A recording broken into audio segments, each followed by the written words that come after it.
Do? The caffeine? Sugar free? I'll drink these and spice waters all afternoon. Or these are 11, we got our budget, jump right up on it.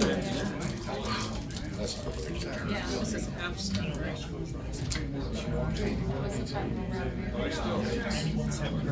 Hopefully it goes this year. It says that on the tree. 6 parking lots. There's the rest of them. I'm gonna have Chief and both chiefs talk about it. So I'll let everyone know that 5 of the best. The treasurer's report, and then we're adding, that's all stuff on table. We're adding Mike's request, he's gonna be here too. Is it 6 o'clock? You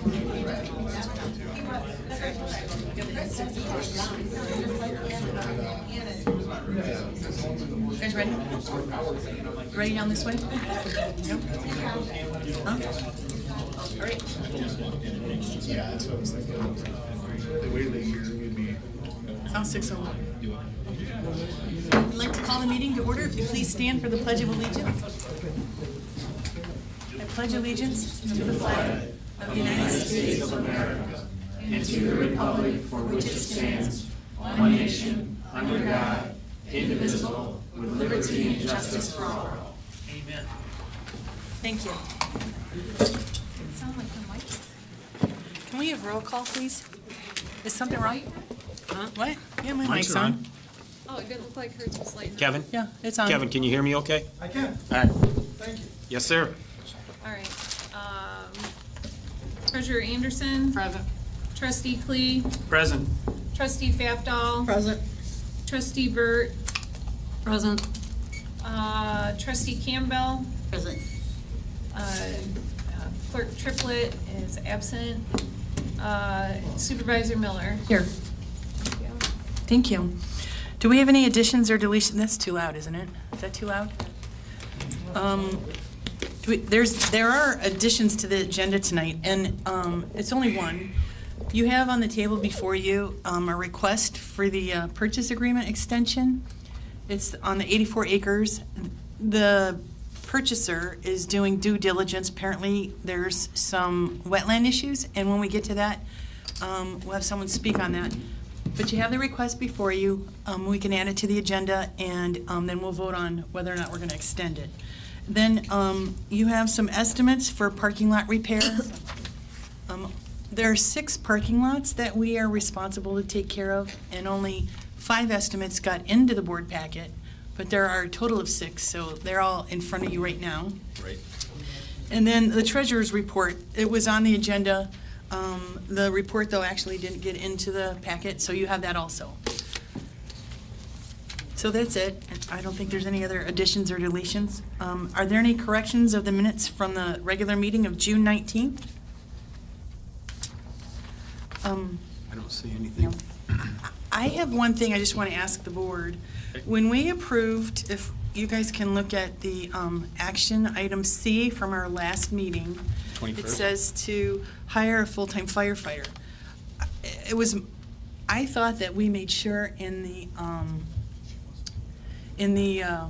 motion that we were going to pay that with grant funds, and that's not on here. So I know it says as presented, which was discussed the meeting before, but if someone searches in 10 years and only finds this one, it should say that this is a grant-funded position. Hold on a minute. 'Cause That was the motion. Yes, and we corrected that. Just one second. Are you finding the original? I can look it up and get the exact. Thank you. Any other corrections? Tom? Searching, that's a lot. Hey, lot of hey, writing easy to now, search through. easy now. Sorry. Salt Beckley special meeting. And it was to be paid with ARPA dollars for the first 24 months, and we weren't sure on the date that it was to start. Is Chief Beckley, is that correct? The exact start date, isn't that how we phrase that? The start date was July 10th. For the 10th? ARPA dollars, but we don't know about the federal The grant. additional federal grant dollars, Right. correct. That's correct. So That's Tracy correct. will get that Okay. correction made. Yep. All Thank those you. in favor of approving the minutes with that correction signify by sign of aye. Aye. Those opposed? How about the, any corrections to the special meeting from June 21st? Any corrections? Hearing none? All those in favor of approving those minutes signify by saying aye. Aye. Aye. Those opposed? Those stand corrected. Number 6 is our audit presentation. We have Christopher, I didn't see you come in. Pam Hill, Christopher Gilbert, and I can't remember your name. Sorry, forgot your name. They're here from Plant Moran. They have been working on our audit, and our controller, Kevin McIntyre's here to make sure it goes smoothly. So the floor is yours. Give you a microphone. All right, well, good evening. Thank you for having us here today to discuss the results of the audit for your 12/31/2022 fiscal year end. You should have a few things in your packet. You should have the financial statements, which is kind of the thicker document. It's probably about 70, 80 pages. We don't plan to go through all of those pages tonight. We did, once again, kind of try to quantify those down into some graphs so that we can go through those in a little bit of detail in terms of the number. You also do have a couple different reports this year. You have the end of audit letter, which we have every year, but then you also have a report on internal controls and compliance, and then you also have a compliance report. And both of those reports relate to the fact that we had to do a compliance audit of the spending of some of your ARPA dollars in fiscal year 2022. So you spent about $1.7 million of ARPA dollars in fiscal year 22, which we audited. So, and good news on that, we did not have any compliance findings. So the ARPA dollars were spent in compliance with the grant. So that's good news. I did want to just thank Kevin and the 3 full-time elected officials. It's a lot of time that we spend auditing, and it's also a lot of time for your team to not only get ready for us to audit, but then also to help us through the process. So we really appreciate the professionalism that we receive throughout the audit process. So thank you to your team. And with that, I did just want to point out on the financial statement audit, Chris is going to go through some of the numbers in a little more detail, but on pages 1 and 2, and you don't need to turn to them, but on pages 1 and 2 in the financial statements, that's our audit opinion letter. So that's what you hire Plant Moran to provide. We did once again provide an unmodified opinion. So that basically what that means is that you can rely on the numbers as they are stated. And then we're going to talk a little bit about what those numbers are and what they mean. So I'm going to turn it over to Chris. All right, thanks Pam. So I'm going to start on the next slide, on slide 2. As Pam mentioned, we try to consolidate everything into all 70, 80, pages in the financial statements into about 10 slides just to kind of give you the big picture items. So we'll go through this, and obviously if you have any questions, we can work through that. So this first slide here, as typical, is we're going through the general fund. We're looking at specifically revenue. And we like to kind of present a trend analysis over the last 5 years just to kind of look at trends and see where you landed in 2022 and the past 5 years. So property taxes, which are typically your largest revenue source for the general fund, have been very consistent, around $3.8 million year over year. And that was the case in 2022. And then special assessments is usually your 3rd largest revenue source for the general fund, and that was at about $1.9 million for fiscal year 2022. So the main 2 special assessments are garbage and streetlights, as you know, and those have been relatively consistent year over year. You can see a jump in this revenue category in 21 and 22, and that's really most notably related to the special assessment revenue with the road projects coming in. And then the state revenue is usually your 2nd biggest category, and that's usually around $3 to $3.5 million each year, and that's related most notably to your state revenue sharing. But in 2022, state revenue sources were nearly about $4.7 million in total, and that represents an increase of about $1 million related to, and that most notably is related to the revenue received from the state, the grant money to cover the road projects or to help with the road projects. Also, you'll see this year federal revenue. Typically, the township doesn't have significant federal revenue sources, but as mentioned with the ARPA funds, that was almost $1.7 million in 2022. That was related to ARPA funds that were applied to eligible expenditures. So in the last few years, the general fund has received some one-time federal funding that we just mentioned with the federal and state dollars, with the grant money awards. So those are offsetting the additional expenditures that the township has had on capital projects. So again, the last few years, especially 2022, aren't quite indicative of the normal revenue brought in for the general fund, which is typically in the $10 to $11 million range in total. So all that being said, all other revenue categories for the general fund were pretty consistent with prior years. So I'm gonna go to the next slide, which is still staying with revenue, but it's just the same, just a different visual showing a pie chart. And again, typically property taxes, as you can see here, are typically, property taxes and state revenue are typically the two largest sources. And for 2022, state revenue made up about 33% of revenue. Property taxes was about 27%, special assessments came in at around 13%, and federal grant revenue was about 12% of the total general fund revenue. So again, in a typical year, property taxes would be up in the mid 30% range, but obviously you had the additional state and federal revenue sources this year that inflated that a little bit and brought the other categories down. So I'm gonna go to the next slide, and similar concept here, slide 4, staying with the general fund, but looking at expenditures. So public safety remains the highest by far at about 50% in 2022 for general fund expenditures. This was about 6.6 million in 2022, and this amount continues to increase, as you can see here. General government and public works are the two other main categories that make up most of the remaining expenditures, and those are at about 3 million and 3.6 million respectively. General government has remained very consistent over the last 5 years, but as you can see, public works has increased quite significantly over the last 2 years, of course related to the road projects and different projects going on. So I'm going to go to the next slide, again sticking with expenditures, but again in a pie chart form. So as mentioned previously, public works is nearly 50% of total general fund expenditures. And actually, it's usually a little bit higher, but with the increase in public works in 2022 and 2021, public works was at about 27%, which it's usually around in the 12 to 13% range. And then general government was about 23% in 2022 of total general fund expenditures.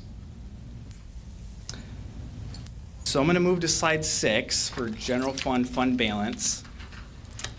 And this slide continues to show the general fund revenue and expenditures in total that we just went over year.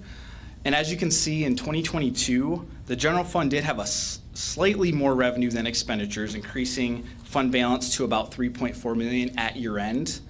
However, as mentioned previously, this is primarily attributed to the additional grant funding received. In the previous years shown here, the general fund has had a loss each year, as you can see on the slide here, causing fund balance in total to trend down between 2019 and 2021. So of that total in 2022, you had 3.4 million in total in 22. Less than half of that is actually unassigned, or the residual that's actually available to be spent. So that's about 1.7 million. The other half is either restricted or assigned or in a non-spendable form. So part of that is actually that you're budgeting in 23, you budgeted in 2023 for about a $500,000 loss. So in the fiscal year budget, so that of course eats into your fund balance. So that amount is being assigned at the end of 2022. So if you were to look at this unassigned fund balance amount of 1.7 million as a percentage of your total annual expenditures, that's one benchmark to look at. It's around 12% in 2022, meaning you could go about a month or two paying bills, normal bills as they come due without generating any revenue. So I'm going to move on to slide 7. Can I Yeah, just- go ahead. Sorry, can I just jump in really quick? General fund. So just wanted to, overview of the general fund. So you had, as Chris pointed out, you had some one-time revenues offset with your one-time expenses. Your fund balance is about 13% of your total expenses. So I know we've talked about this probably in past years, but just to put a little bit of perspective on that, that is still probably below or at the lowest you'd want to be from a healthy, low-level fund balance. So back, gosh, it was early 2000s, the state put out kind of that fiscal health, and they were monitoring the fiscal health. And the lowest, the minimum fund balance percentage that they were looking at was 13%. So that's, a minimum. When you have a very large community, that amount can be a little bit less, but when you have a smaller community, that amount really needs to be a little bit more, because in relative dollars to your budget, if something happens or there's an emergency, you just, from a dollar perspective, you might need a little bit more to take care of that emergency. So, I know, and I think what hit me in looking at the expenditure slide, obviously, public safety and the streets, that's really where the township has been spending their money. The fact that you've been able to cut and really hold in those general government categories, that's really how you're holding the budget together, right? So you do need to invest in infrastructure. You are an aging community. So it is going to be a little bit of a tricky balance in trying to figure out how do you work through those capital needs with these constraints on your revenue. And I know that's something you've been dealing with for quite a while. But just wanted to kind of point out that you don't want that fund balance minimum to really dip down any lower than where it's at. It's at probably the minimum. And I'll let you talk about police and fire. All right, thanks, Pam. So moving on to police and fire, we're going to spend just a minute here before we go to sewer and water. So similar to the last few slides, but specifically for police and fire millage fund. So annual revenue in '22, well, I guess in the last 3 years have been relatively consistent overall, being in the 3 to 3.5 million range for annual revenue and expenditure. So pretty close here, but it has been consistently in a loss. So the annual revenue has consistently exceeded annual expenditures, resulting in a total fund balance trending from 1.3 million in 2020 to about 895,000 in 2022. Okay, so sewer and water on the next slide. So this slide shows operating revenue and expenses of the water and sewer combined fund, with the operating revenue in teal and then the operating expenses in orange. So generally, the fees are intended to cover the full cost of these funds, and they're meant to be self-supporting. So if we look at where the township ended for the sewer and water fund in 2022, there was a total revenue of 15.6 million compared to total expenses of 15.5. And in total, you added about 63,000 to net position. However, if you take out investment income of 102,000, that would get you to your true operating revenue and versus your operating expenses. So if you were to take that out, you had about an operating loss of about 33,000. So meaning the users of the system in 22 didn't quite cover the costs associated with them using the system. And then we also included unrestricted net position here, as well as cash balances in the lines there. So in the yellow line, you can see the unrestricted net position, and that represents, in 2022, it was about 12.6 million, which is almost 90% of your total net position. That remaining 10% is your net investment in capital assets.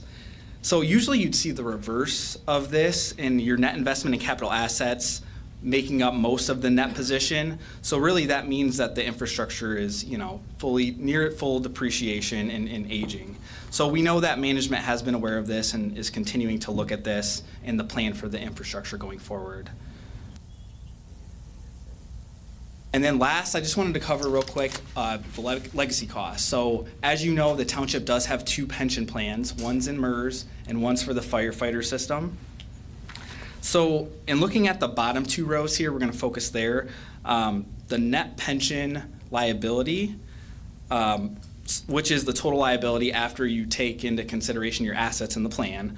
The net pension liability for the MERS plan is just over 15 million as of December 31st, 2022, which is about 65% funded. And then further, the firefighters plan has a net pension liability of about 3.2 million, which is nearly 70% funded. And actually, this was actually closer to 90% last year, the fire system. So with the market being down in 2022, you took a bigger than usual loss that caused the funded percentage to decrease in 2022.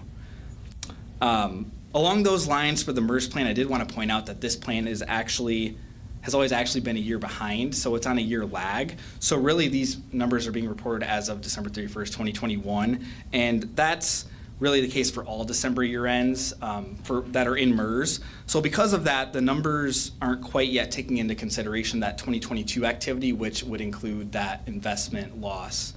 So just a heads up for next year, that's the 2022 activity is actually going to be reported in 2023 just because of that year lag.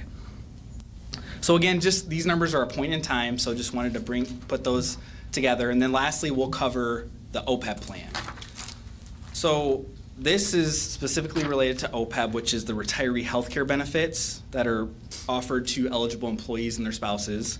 The total net OPEB liability after considering the assets that are in the plan was about $14 million at the end of 2022, which is about 7% funded. Now, we know the OPEB liability is not where the pension plans are, but we know the state has been more concerned with the pension funding, and OPEB is definitely something everyone is dealing with and working through as well, as you aren't alone here. So the 7% is up from last year, which was about 4%. And just to put in perspective, the 1% of this plan was actually below 1% if you go back to 2018. So progress has been made. And again, this is at a point in time. So the township has been working to continue to focus on contributing what the actuary would recommend and determine, and among other steps in trying to fund this liability long term. So that's the last slide. Are there any questions? I know that was a lot, but are there any questions on anything we've covered? Do you have any questions down this way? What's the ideal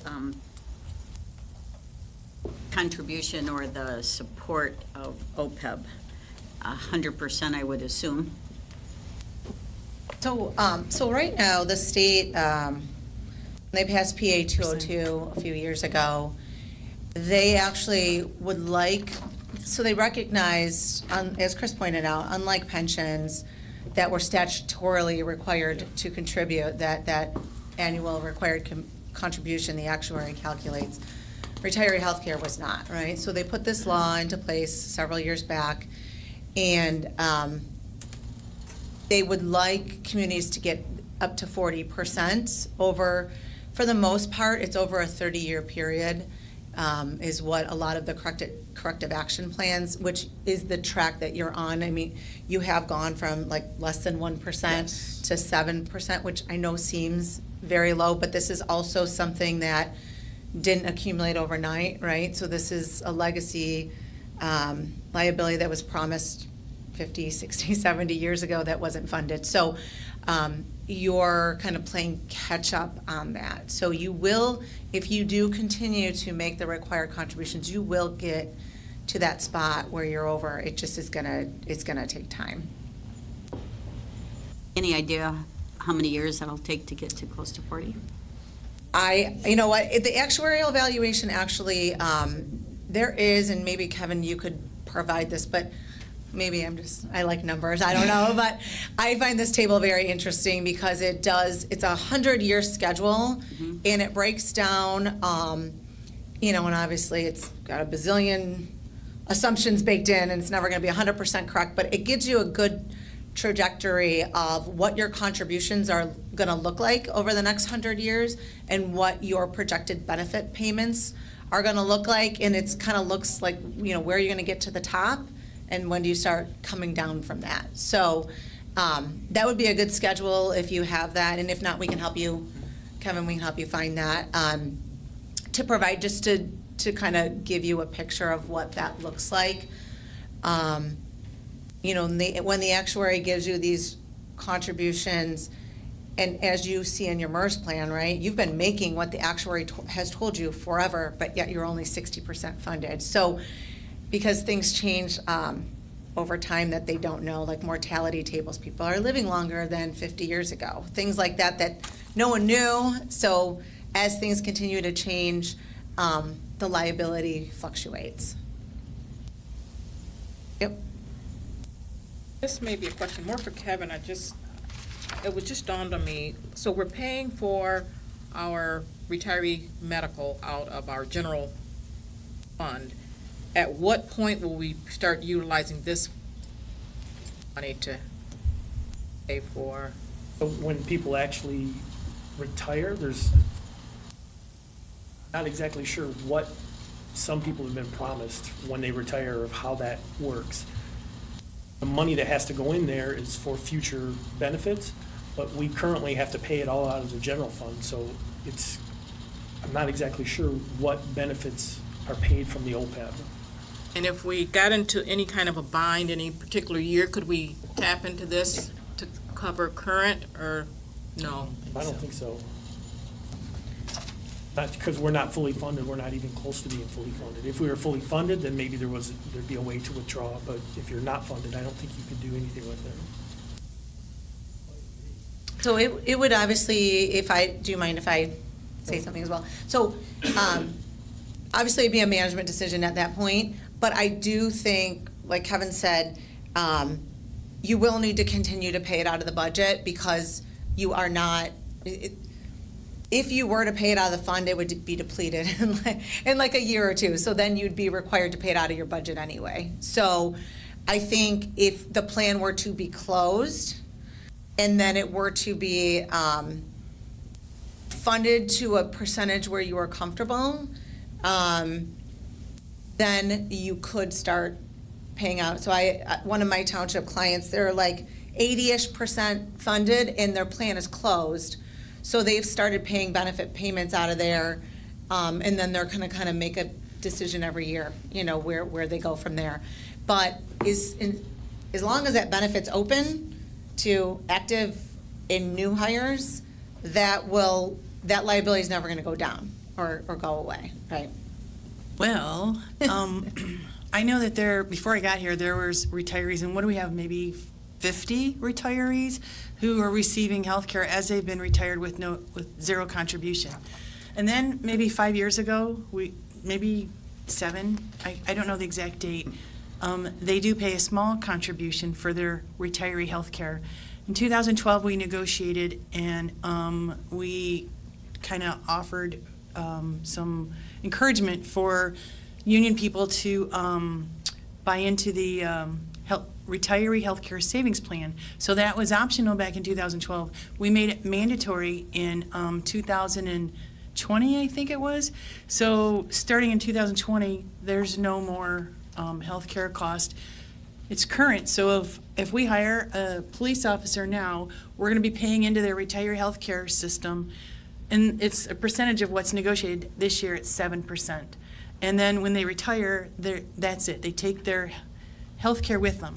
If they've worked here enough years and they're vested, they take our portion and their portion. If not, and we've had a couple of police officers leave where they weren't vested, so they just take their portion. So we have closed that.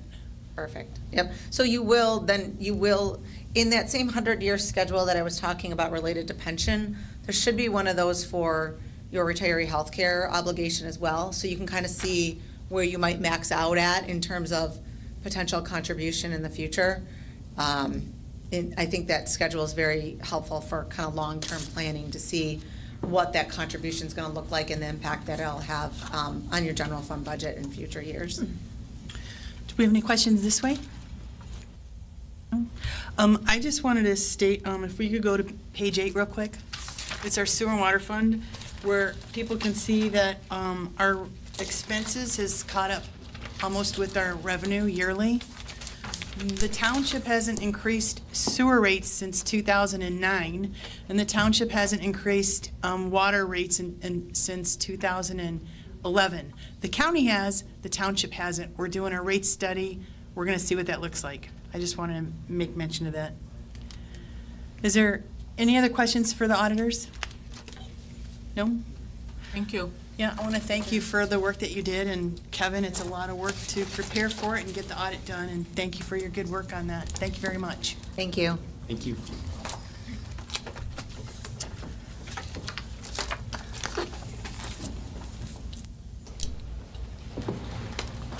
So we can move on to public comment. I'm sure, do you guys have all your stuff together? You don't have to stay, do you? You're going to head out? Yes, thank you. Thank you for being here. So we'll open up public comment, and if you'd like to address the board, you'll have 4 minutes to address the board. We need your name, but, Mr. Martis, I meant to introduce you. You're good. Do you want to introduce yourself? Yeah, my name is Jasper Martis. I'm the state representative for the area. I will be back to talk about the budget, a lot of things that I'm really excited to talk about, but right now I'm talking about something I would ideally not be talking about. When you run for office, you meet a lot of really amazing people. You meet a lot of folks who have an impact on your life, and God willing, you have an impact on their life. One of those folks was Mr. Seward. We have a pretty full house today, but to me it feels empty because Mr. Seward passed away last month. He was a valued member of the Flint Township community, really just had a heart of service, a person who made an impact on a lot of people, made an impact on this community, and made an impact on me. And it's a situation where while there is a person to my side who probably should be getting a little bit more teary-eyed than me, I wanted to think of a way to memorialize Mr. Seward, to say thank you for the impact that he's had on his community. So we had a nice tribute done for Mr. Seward, and this is a longer-term thing. The county commissioner for the area, Dale Wayhill, myself, and would like to get some of you involved, plan on creating some sort of annual award for public service and community service named after Mr. Seward. Mrs. Seward is here. She's one of my favorite people in the world, and she is here just to accept this tribute on behalf of Mr. Seward. Again, I'll be back to talk about the budget and all that at a future meeting, but right now just wanted to say thank you, and if we could maybe have like a round of applause for Mrs. Seward for everything that Mr. Seward. Got signature here, and just wanted to present that to you. So, Thank you. Thank you. of course. Mary Beth, we're grateful for all that you and your husband have done.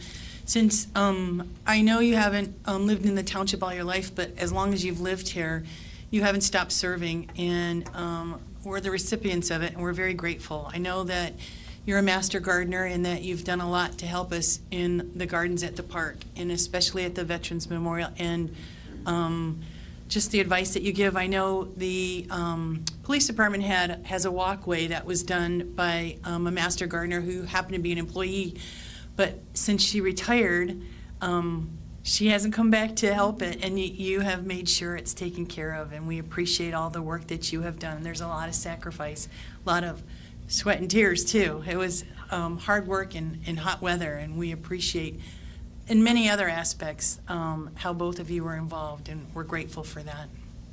It's good to see you.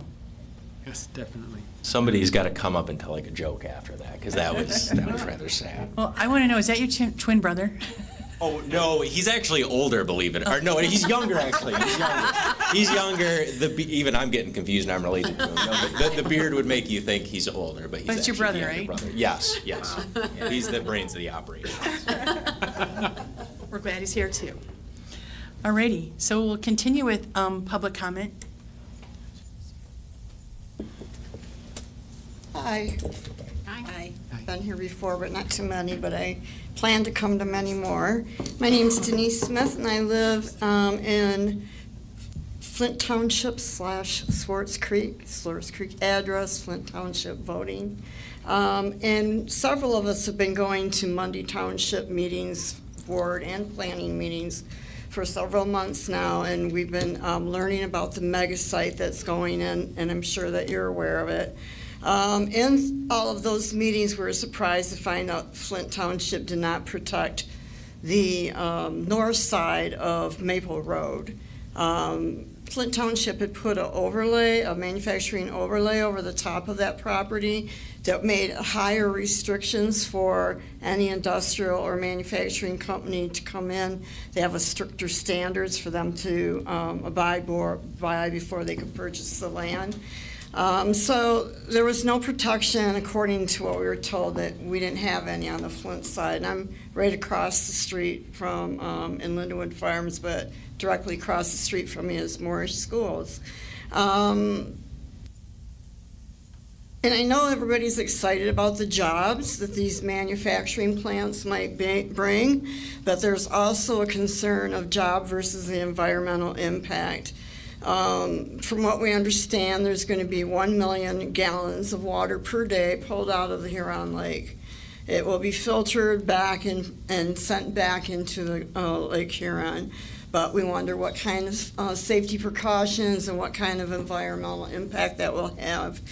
If you look up the EV battery plant or a semiconductor plant on the OSHA website, you'll see that it comes with a lot of toxic chemicals, lithium, and a whole bunch of other stuff. Actually, it's frightening to look at. And we just recently learned today that Swartz Creek Schools has 3 consecutive meetings coming up. This Wednesday at the 19th, August 9th and 23rd, to propose moving Morris School. So that's another factor that's going to be critical to all the parents that send their kids to that school. I know that you have been to many meetings, so I know you can't answer my questions, but I would just like to ask if there's been anything done, what will be done to protect the Flint Township and our state at the local level, because we know this is state-driven. We know the project is state-driven, and we totally understand that. So we're just trying to find out if there's any protections for us on the other side of the fence there. So thank you very much for your time. Thank you. Is there anyone else who'd like to address the board?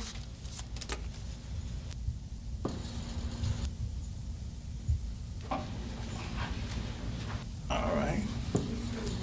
Good evening. Good evening. I'm Gene Leverett, and I reside at 5210 Scenic View Drive. I certainly thank God for being here tonight. If you don't mind, I'm going to bow my head, and I'm going to introduce a prayer. Lord, we come thanking you right now, Lord God. Look upon each and every one in the room, Lord God. Touch our minds, speak to our hearts, Lord God. And Lord, as the previous prayers have been prayed, Lord God, I would commission all of us to be like-minded in whatever we do, Lord God, and all our efforts in business and pleasure or whatever we do, Lord God. So, Lord, touch us right now, Lord God, that we look to you, Lord God, to be the author and the finisher of our faith, Lord God. And we thank you right now, Lord God, for all that's been said and done. In the name of Jesus, thank God. Amen. Amen. Now, I think the representative indicated that a joke should have followed that presentation that he just talked about, and I certainly want to render my regards before I tell this joke, okay? But I want to render my regards and respect to Mr. Seward passing. I did not know that until I walked in here and seen that empty chair there. And I tell you, very, very, very upright gentleman and a man of God. And I really appreciate knowing him. I appreciate their service. So I rendered my regards as well to Ms. Seward. And I used to always go to their musicals that they were having. And I'm going to miss him. But nevertheless, we thank God. And what I was talking about that joke is they were talking to me about my hat. And I said to myself, well, I guess this here might be the joke, is I got the hat on because I had a bad hair day. And I'm sure you women, with hair and the men without hair recognize that at one point in time in your life, because that's just how it is. But on to the business that's at hand is I still stand to talk to our communities and would like to commission all of our community residents and the whole everybody here in the township is we need to be working diligently at this, and Ms. Seward is a part of that, at curb appeal, because we got a situation going on here, and I'm going to talk to Tracy about that sign that we're supposed to be getting out here.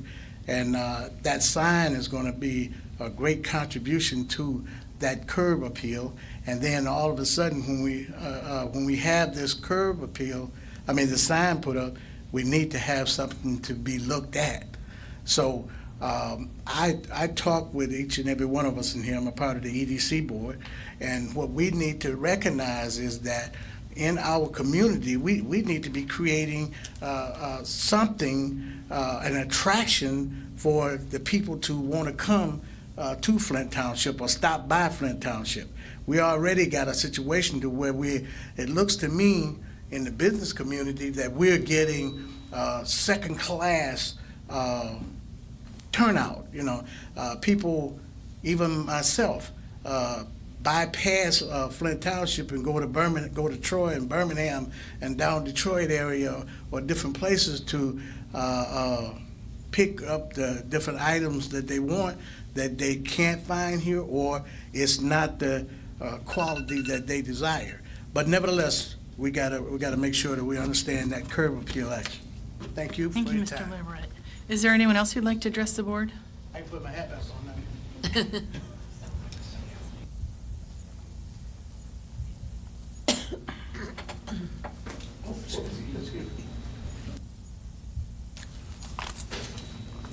I'm Mike Kilbreth. Some of you know me from the radio show I've done the last 12 years. Some of you know me from the previous many, many years with 86,000 newspapers every week that went to homes all over this community. And I stand before you today because I'm sickened by the corruption that continues to go on in all corners of this county. And I have to say tonight, I stand before you because I urge you to vote to initiate a police investigation into illegal residency by 2 individuals. Kathy Funk recently got off on probation after our radio show investigation showed she was guilty of a lot more than just ballot tampering. Send her to prison on an easy count. She served as a township clerk and received township dollars while not living in this township. Many people know it. Property tax records show the homestead was on a house in Flushing. And I'm aware that many individuals brought this information to our former county clerk, John Gleason, who also pleaded guilty to an unrelated crime and resigned from office before recently being charged with additional campaign finance charges. Kathy Funk should be charged with violating residency requirements, period. It's my understanding from numerous people in the township that your current clerk doesn't come to work. I guess that's not against the law. I feel badly that I endorsed her to be appointed to this board, but that's another thing. I think some action should be done tonight because I see on the agenda you're asking for money for the clerk's office. Make her come to work and do her job. I know it's an elected position, but at some point somebody has to speak up. You also have a current treasurer who hasn't bothered to do her job and collect all the personal property taxes from businesses, plus everybody knows she sold her house. If that's not true, I stand corrected, but everyone seems to be saying that. If it's not true, it's a vicious rumor that should be corrected by the township treasurer. As far as I'm concerned, your chief should, it's common knowledge that she intends to resign, everyone says, and move to another state. It's illegal to get a paycheck as treasurer if she does not have residency in this township. Your chief can check right now and find out if her driver's license has been changed. If it's showing a house that she sold, the law says you have to change your driver's license when you change your address. That's the law. I think the chief should be directed by this board to check and see what her driver's license says because the records are right there at the tip of your fingerprints. Further, this board took a 4-3 vote to reimburse her and your clerk.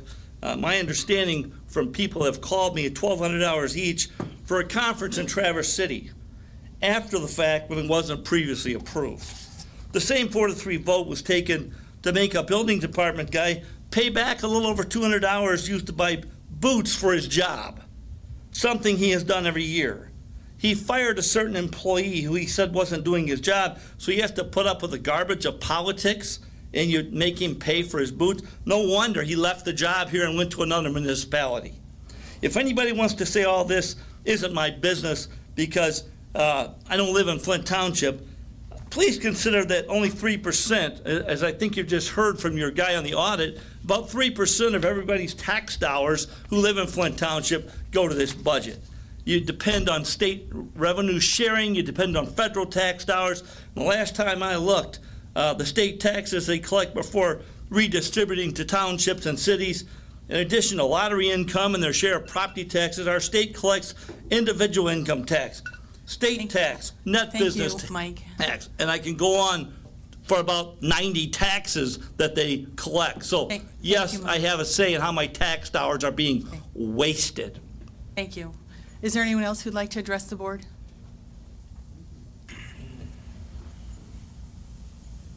No? Well, you have to come to the podium. I'm going to be recognized by Madam President, though, to go to the podium. Yes, please. Okay, that's proper etiquette. Proper etiquette, that's what we're supposed to do. Chuck Melkey, I came for a whole nother reason, but I guess I've heard all this today. I came because of my business. I have a business located on Linden Road that I put a substantial amount of money into over the years, a lot of money. Everybody knows my municipal experience, 23 years at the sheriff's office, 2 years at the prosecutor's office as special investigator, several years at Gaines Township as supervisor, president of the zoning board and planning board at one time at Swartz Creek City, and I'm on the school board for the last 7 years. So I'll address your question first. I pushed to buy some property for Swartz Creek School District, but it has nothing to do with the battery plant. I bought it in reference to putting up ball fields for the kids, as I'm doing with Mary Crapo. You can see Mary Crapo came down. So I'm going to address everybody else's problem and try to get mine in at the last second. Two is, I know Stuart Worthing's been dismissed, and he's done a great job for me when I've asked him to do things at my building. And I've had problems in the last 3 years. Somebody allowed the guy next door, which I can't talk about in a lawsuit, build his parking lot 6 inches higher than mine. So all the water goes into my foundation and into my parking lot and floods it out. I don't know who did that. Like I said, I'm pretty familiar with building, but you can't do that. It was done in 2018. I made a complaint on it in 2019. And Stuart's been working with me, and I called the other day, and he's no longer working here. My other complaint is, and I've called several times to the building department, the blood bank, CSL blood bank, is directly behind my business. They put that in several years after I built my facility. And all day long, I have to pick up bloody rags, which is, I'm not supposed to do. That's a biohazard. I should be calling your fire department every day, which is going to cost you thousands of dollars to pick up bloody rags. And I've called several times on that. Nobody seems to really care. At the building department, Stuart was working with me on it, and I'm sad to see him go. So I think the public should know that about bloody rags floating around the roads, and hopefully that answers Swartz Creek, what's going on with the school district, as I'm in charge of buildings and grounds and co-chair of the finance department. So I'm pretty familiar with that, but that was my complaint. I'm hearing all these other things that Mr. Kilbreth brought up, and I just found out about Stuart. So they're my complaints. I hope the board takes them serious, and I'd like to know who approved a parking lot to be built next to my parking lot that's about 6 inches higher, and it's only 12 foot across. And it's flooding out my foundation, and I have a substantial amount of money in my building in excess of, I don't want to say because I don't want my taxes raised anymore, but it's a substantial amount. Thank you. Thank you. Is there anyone else who'd like to address the board?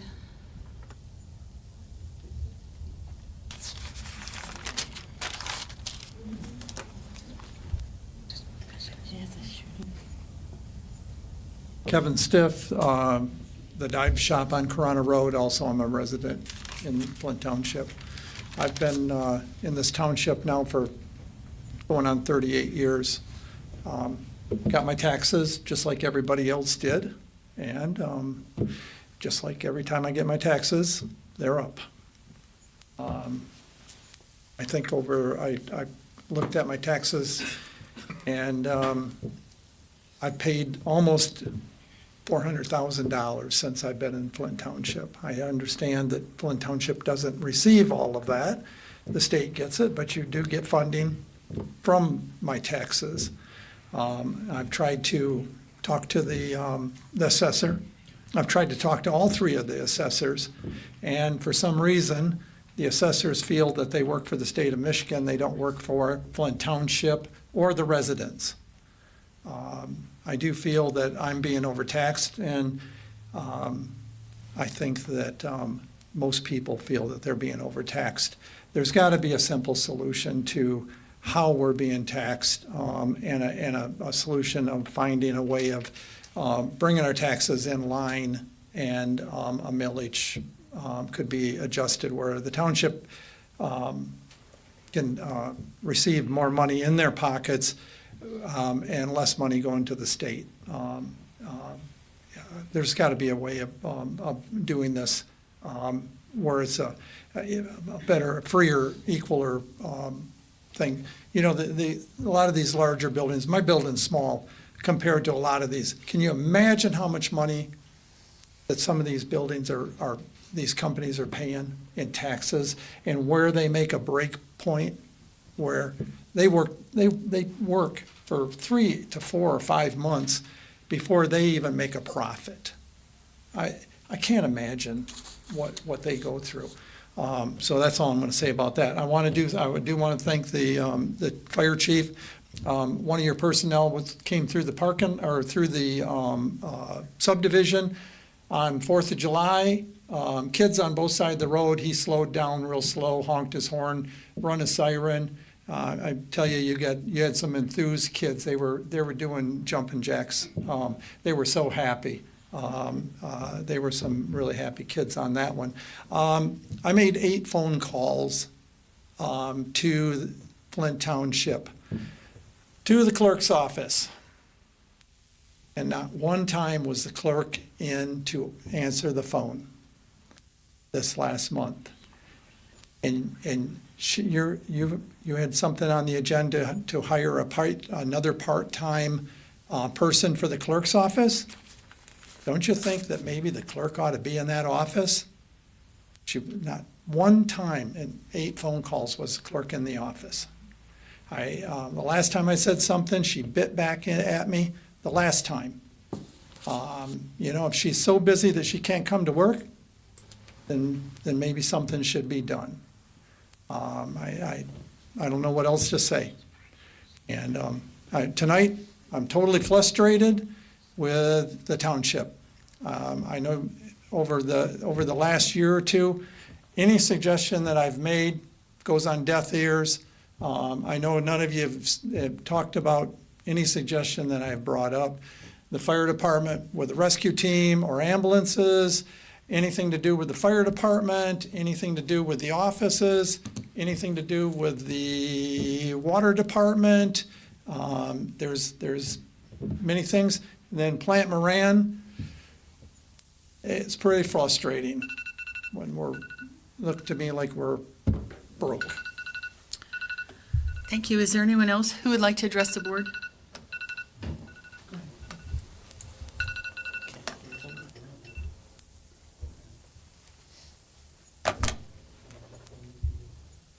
Hello. Mark Showalter. I live in Dyewood Estates. About a year ago at a meeting here, we gave the approval for John P. O'Sullivan to expand their site to the other side of the road, and I was pretty well surprised and shocked when they broke ground in Grand Blanc Township. So they will be leaving Flint Township, and that's another loss of business to this area. Now, I have had confirmation that there's already been people that have looked at the building, the building that they will be vacating, but we have to do things to keep the businesses here in town. If it means making people, cut their trees down, mow their lawns, make this area look a lot nicer, then that's what we need to do. But we lost another business, and they can open up 1,000 Starbucks, but if you start losing the main businesses, we're going to go downhill. So thank you very much. Have a good day. Thank you. Is there anyone else who'd like to address the board?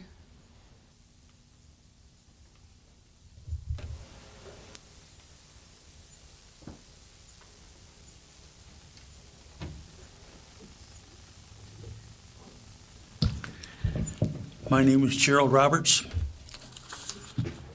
Live in Flint Township.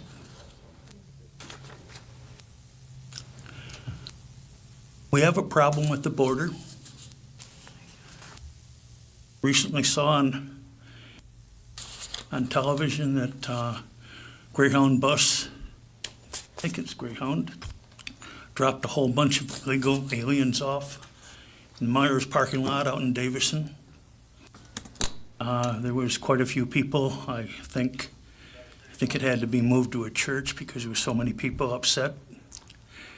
Saw people going down the street with suitcases and families, and there was a whole bunch of, right directly after that happened, there was a whole bunch of cars broken into, houses vandalized. Seems like the news doesn't cover anything like that. Now, the state, Dana Nessel had a meeting with Mr. Layton with regard to training inmates through state funding. And I think they said that inmates were going to be trained to work in jobs, supposedly for this battery factory out here. They're going to be guaranteed 5 years at $60,000 a year. We had a meeting, in other words, with regard to maybe I should go out and rob a bank and get thrown in jail and get trained and then get a job and make $60,000 a year for the next 5 years. Seems like that'd be a pretty good deal, wouldn't it? I've always been brought up that if you're going to get something, my dad said there's no free lunches. You go to school, you work. You go to work every day, and then you pay your taxes, and you expect to be treated right. That's the way that this country is formed. I'm a veteran. I'm conservative. I don't believe in getting something for nothing. I believe if you're going to succeed in this life, you have to work for it. That is what needs to happen. This country is going to hell in a handbag right now with regard to the illegal aliens and the people and the drugs and everything that are going across that border. You know it and I know it and everybody here knows it. But there's some dyed-in-the-wool people that will not change, they will not open up their eyes. Me and my wife was trying to figure out why that is. In the Bible it says, lest your eyes be opened, you cannot see what's going around. We thought that maybe they hadn't been touched by the Holy Spirit. Their eyes are closed. I think that's the answer. Look around, people. See what's happening. See where this nation is going.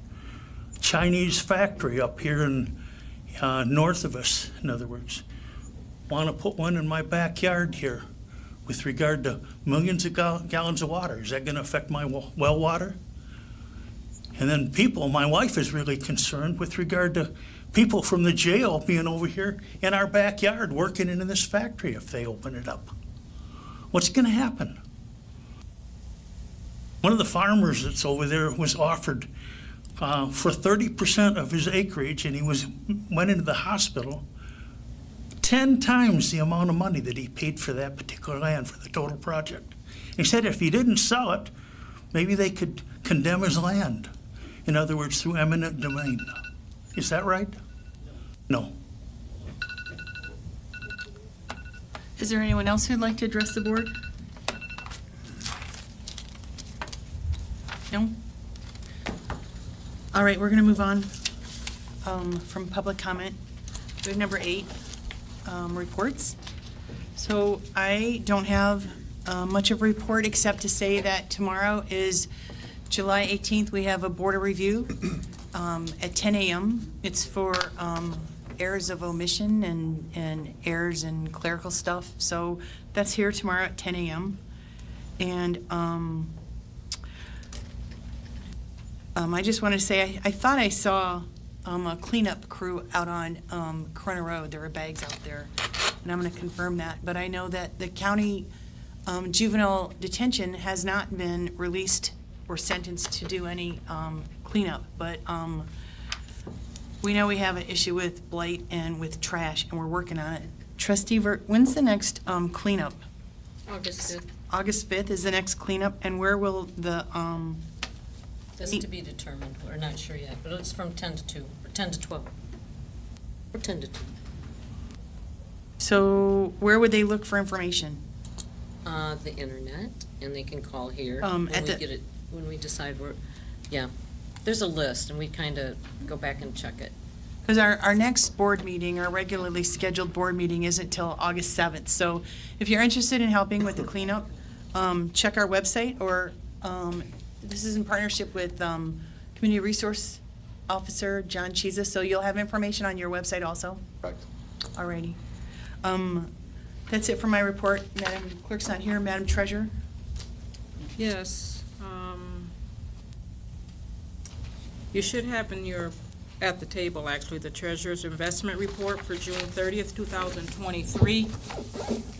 I apologize, it wasn't in the packet. All of the changes are highlighted in yellow. You can see from our bank accounts, we have $21,419,198.34. With our CDs, we have $1,877,086.84, for a grand total of bank and CDs with interest at $23,296,285.18. And I would ask that this be included with the minutes for review by the auditors.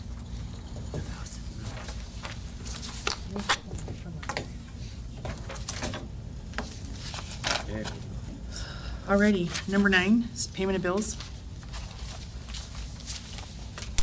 We're doing more reports. Oh. More reports. Boy, I thought we were going to get through this meeting quickly. My bad. So, Madam Treasurer, does that conclude your report? It does. Actually, it doesn't. I do want to make a comment about my residency. Yes, we did sell our home. We sold that home 3 or 4 months ago. As part of that sale and agreement, I was allowed to stay in the home for months. Since that time, we have been looking for condos because I was born and raised here in Flint. It was my goal to finish out this particular term. I have been shown condos. I've gone to condos. The one that we thought we were going to purchase, it fell through. It had something to do with what is it? Homeowners? No. Deed restrictions? It was a Estate? Yeah, like the estate, yes. There was an estate issue on that particular condo. Haven't given up on it. I have leased some property from a neighbor. So until such time that I can figure out for my life what I am going to do, I am not doing anything illegal. Thank you. Do we have any trustee reports? Ladies? This way? No? I already talked about where you asked about the cleanup. But So you can announce it again, because I kind of stole your thunder. August 5th, Saturday, is a cleanup from 10 to 12 or longer if need be. But the date or the area we haven't chosen yet. We'll go over the list and see which needs it the most right now, which is just about all of them.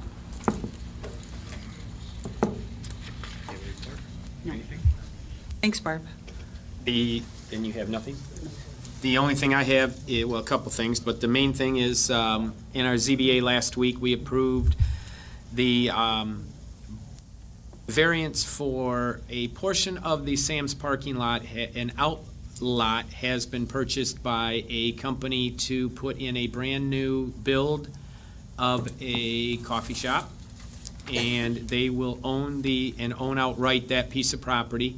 They're buying it away from the Sam's Corporation, and the variance of a 9-foot setback from the berm towards Corona Road was granted for that. They then went to Planning Commission the following evening to establish the other pieces of that. So, other than that, I think I don't have anything right now. So we'll move on to staff reports. Yes, ma'am, thank you. Since our last board meeting back in June 19th, there's been over 3,000 911 calls. That doesn't include the 179 business checks, 126 residence checks, and 398 traffic stops. At one point, during a week or 2 week period, we wrote over 50 speeding tickets, jumping in with the state police. A bunch of different agencies got together throughout the state just for speed enforcement. So we're out there still. Since that time, we've had 3 different shootings, and that resulted in 5 victims. None of them are life-threatening. At one shooting, seeing 3 people were shot at a big house party. Another different scene, over 150 shots were fired into one house.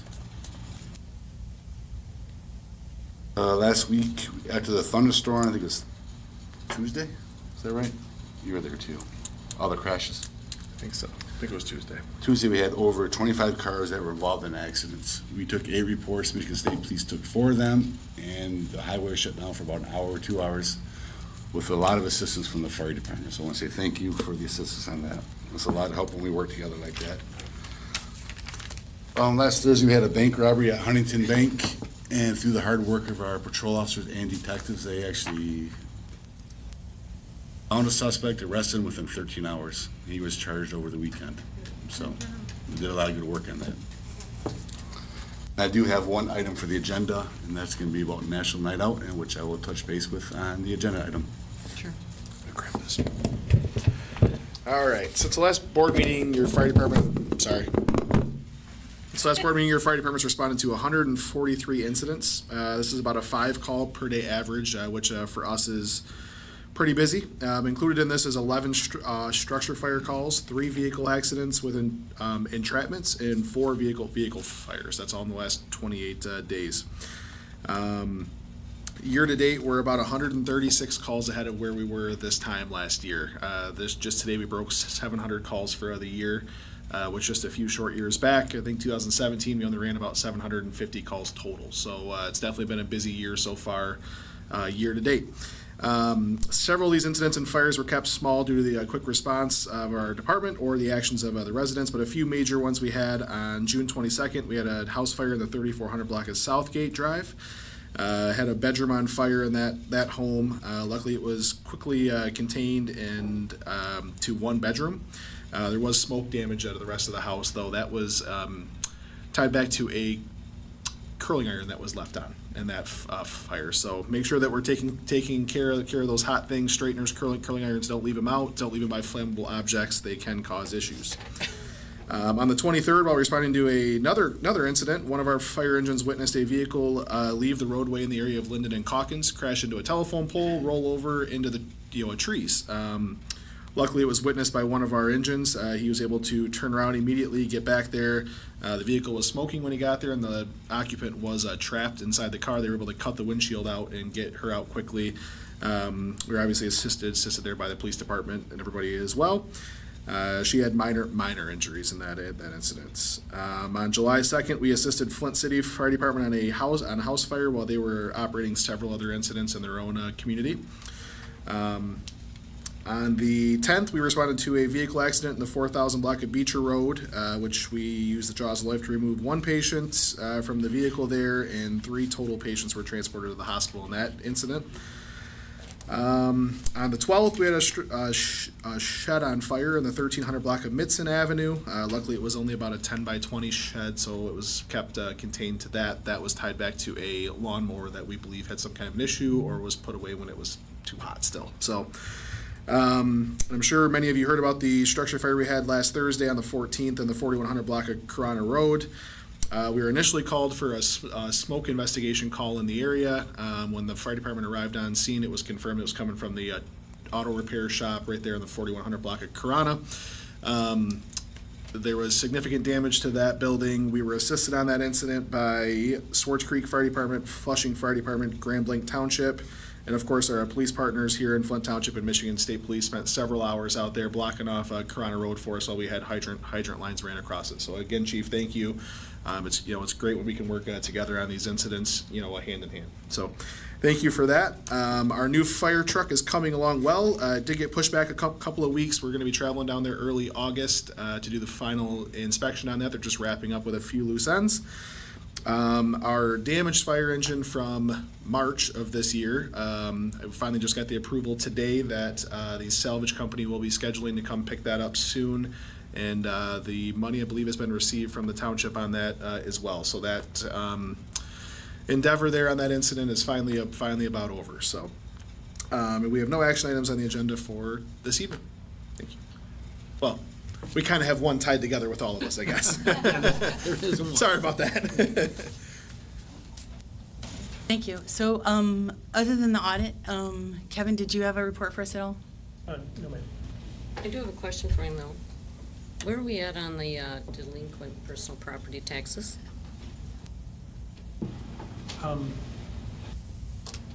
We usually send out bills. We send out bills for any delinquencies to collect.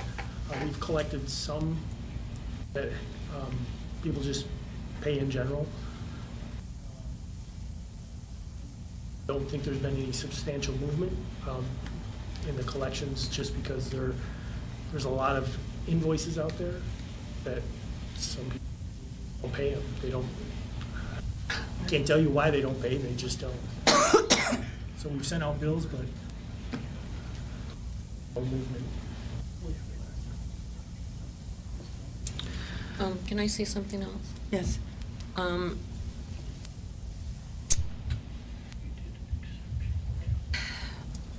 a little uncomfortable moving forward with the agenda tonight because we have to have votes and that type of thing.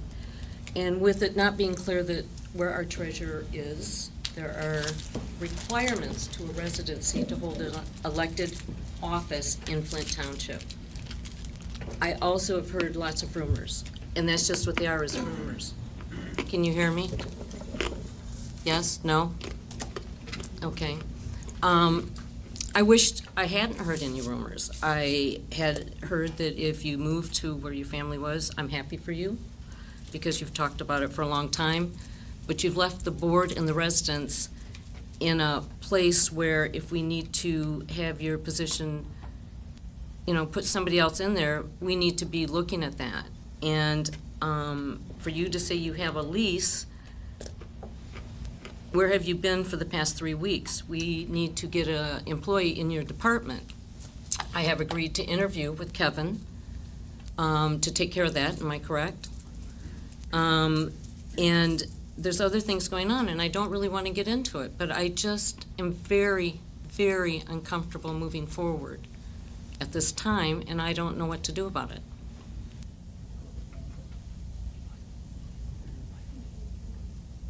So you mentioned that you're leasing a place. We don't have an address on file for you. Can you submit that to the HR department, please? Because your address should match your voter registration card, and I don't think that's up to date. I'll think about it. No, I don't think there's any thinking about it, because the law states that to prove your residency, it has to match your driver's license and your voter registration. And the attorney's here, and he can give us his opinion on that. Is that not true, Mr. Gilner? I'm sorry, what was the question? How does one establish residency to hold office? May I? Sure, please. So, I need another one. There is no one requirement set by law. So Michigan election law talks about residency and suggests that there can be, or in instances where there is more than one residency, you look at where the predominant place to stay is located. The case law says you just look at all the circumstances and facts available to you. So driver's licenses, voting records, mail, utilities, et cetera, and so on. Deeds, leases, the whole 9 yards. So you've got to take a look at the complete picture. Now, I've heard some of these concerns and complaints.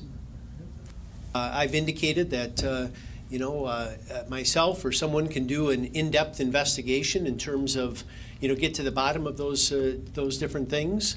But that's not something I came prepared to talk about, tonight with any detail. I spoke with Lisa very briefly last week, brought those concerns to her attention. She told me essentially what I heard her tell everybody here tonight, which I dutifully reported back to you, Karen.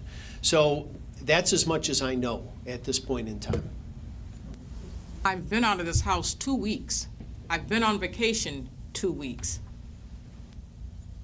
Karen Miller's going on vacation for 3 weeks next month. You've already announced that. It's 2 weeks.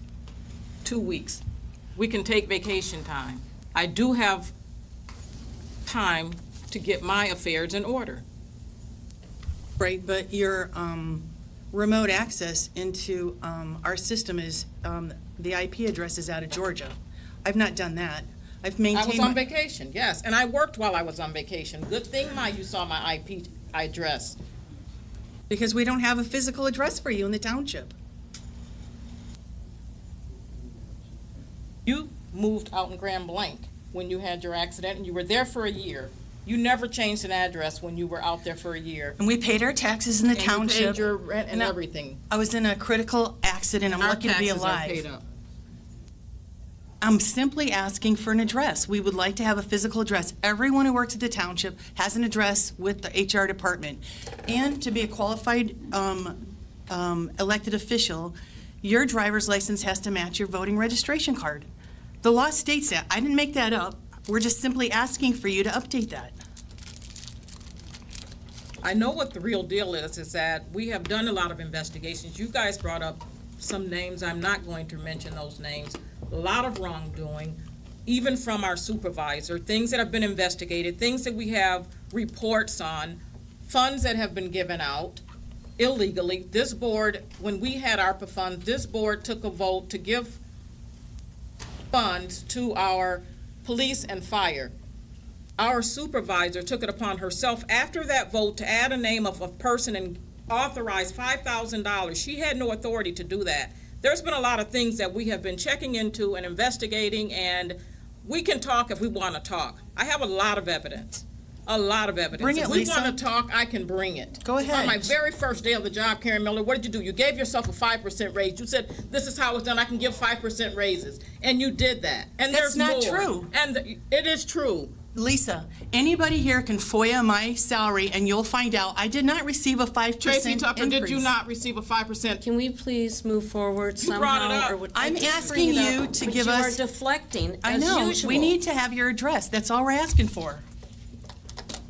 And I have not broken any laws. I have You not did. done any. You That's did. your opinion, Lisa. You did. You weren't authorized to give that, and you know we were checking on that. Point of order. And some other things. Excuse me, point And of order. there's been some other things. Point of order. You can say that what we you bring want. this- I'm asking you to submit your address. Pardon me, point of order that we bring this meeting back to where it needs to be so that we can move forward. So the last thing that was stated was that Trustee Vert felt uncomfortable moving forward because there's a question on the floor about a residency. That's where we were. We're at action item, we have no Still have correspondence. Committee reports. No, there are no committee reports. I John's don't- not here. John's not here, okay. Number 10 is correspondence and informational items. We didn't pay the bills. Payment of bills We gotta pay first. the bills, we gotta do 9. She hasn't, that's the question. Madam Treasurer. Trustees should have received invoices and disbursements via email. We have invoices in the amount of $2,884,194,194.11. We also had tax disbursements in the amount of $108,105.80 for a total of $2,992,299.91 in invoices and tax disbursements. And I make a motion that we accept those. Is there a second to the motion? Or Any questions or discussion? Please take the roll call, Tracy, on paying the bills. I had Lisa as the mover. I had Carol, were you the seconder? Yes. Thank you. Treasurer Anderson, yes. Trustee Klee, Yes. Trustee Fafdahl, Yes. Trustee Vert, No. Trustee Campbell, Yes. Supervisor Miller. No. Are there any correspondence or informational items? I don't have anything. the chief said he was gonna talk about National Night Out, so he can talk about that. I did get some information from John Gazelle today about, Flint Saginaw Street Brick Tour, if anybody's interested. It's on this Thursday at 3:45. Starts at Statue Plaza in the flat lot. And, they go around from there, talking about the history of the bricks and talking about the history of the community. So if anybody's interested, feel free to attend.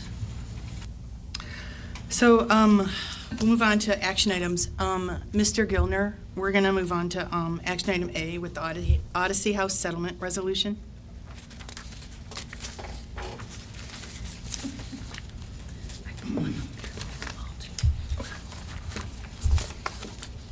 I was before you a month or so ago talking a little bit about Odyssey House. I'm back here again with some more information and seeking some direction. You will recall that Flint Odyssey House petitioned for special land use from the Planning Commission a few months ago. They were denied. They are located in the mixed-use zoning district. They were looking to put in some new facilities. They were denied. They have filed an appeal to Genesee County Circuit Court, and that appeal is still pending, still there. This is pending litigation. I was before you just to explore potential ways of perhaps resolving that case. The night that they were before the Planning Commission seeking approval, there was Communities First, or Flint, I forget what it's called, Flint. Communities First, I think it is. Community Health System. Communities First. Thank you, yes. thank you. Yes, in the same complex, seeking essentially the same thing. And they were granted permission. Odyssey House was denied. That, I think, in and of itself gives them some ammunition to challenge it. As I understand it, the concerns that were raised mostly by neighbors at the Planning Commission, rightfully so, dealt with security of this facility and what sort of security arrangements and buffers and things of that sort would be in place. The supervisor, myself, Ms. Tucker, we had a conference call with Odyssey House representatives, really just so that we could hear from them what their business model is. How does it operate exactly? They've been longtime partners here in the community, but that doesn't mean that I knew exactly how they operate.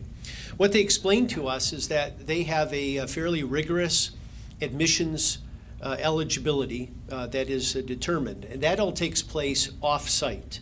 So if Odyssey House were to locate in the old Baker campus, the admissions eligibility would not happen there. It would happen elsewhere.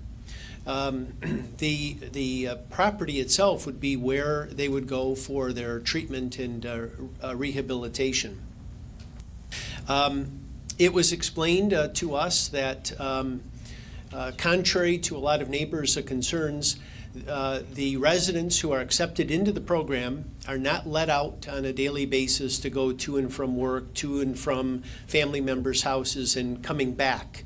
It was explained to me that one of the concerns was, listen, what if someone leaves and goes out and gets high and then comes back and they're turned away? We don't want those people roaming our residential streets. It was explained that that simply doesn't happen. If you can leave the program, but if you leave the program, you leave it for good. You're not accepted back. There was it was explained that the building would be equipped with both internal and external camera systems that are monitored 24/7 at the front desk. All building doors are locked, requiring everyone to be buzzed into the building by the front desk. It's also been explained that Odyssey House does not allow patients to wander off-site or leave the property without specific transportation arrangements being made in advance. And as I indicated, anybody can leave the program once they're admitted, but it's not that revolving door. You leave and you can come back. If you leave, you're out of the program altogether. A specific concern raised by members of this board or questions was about fencing. I raised that issue with Odyssey House. They are amenable to fencing the entire area. And they send along some sketches.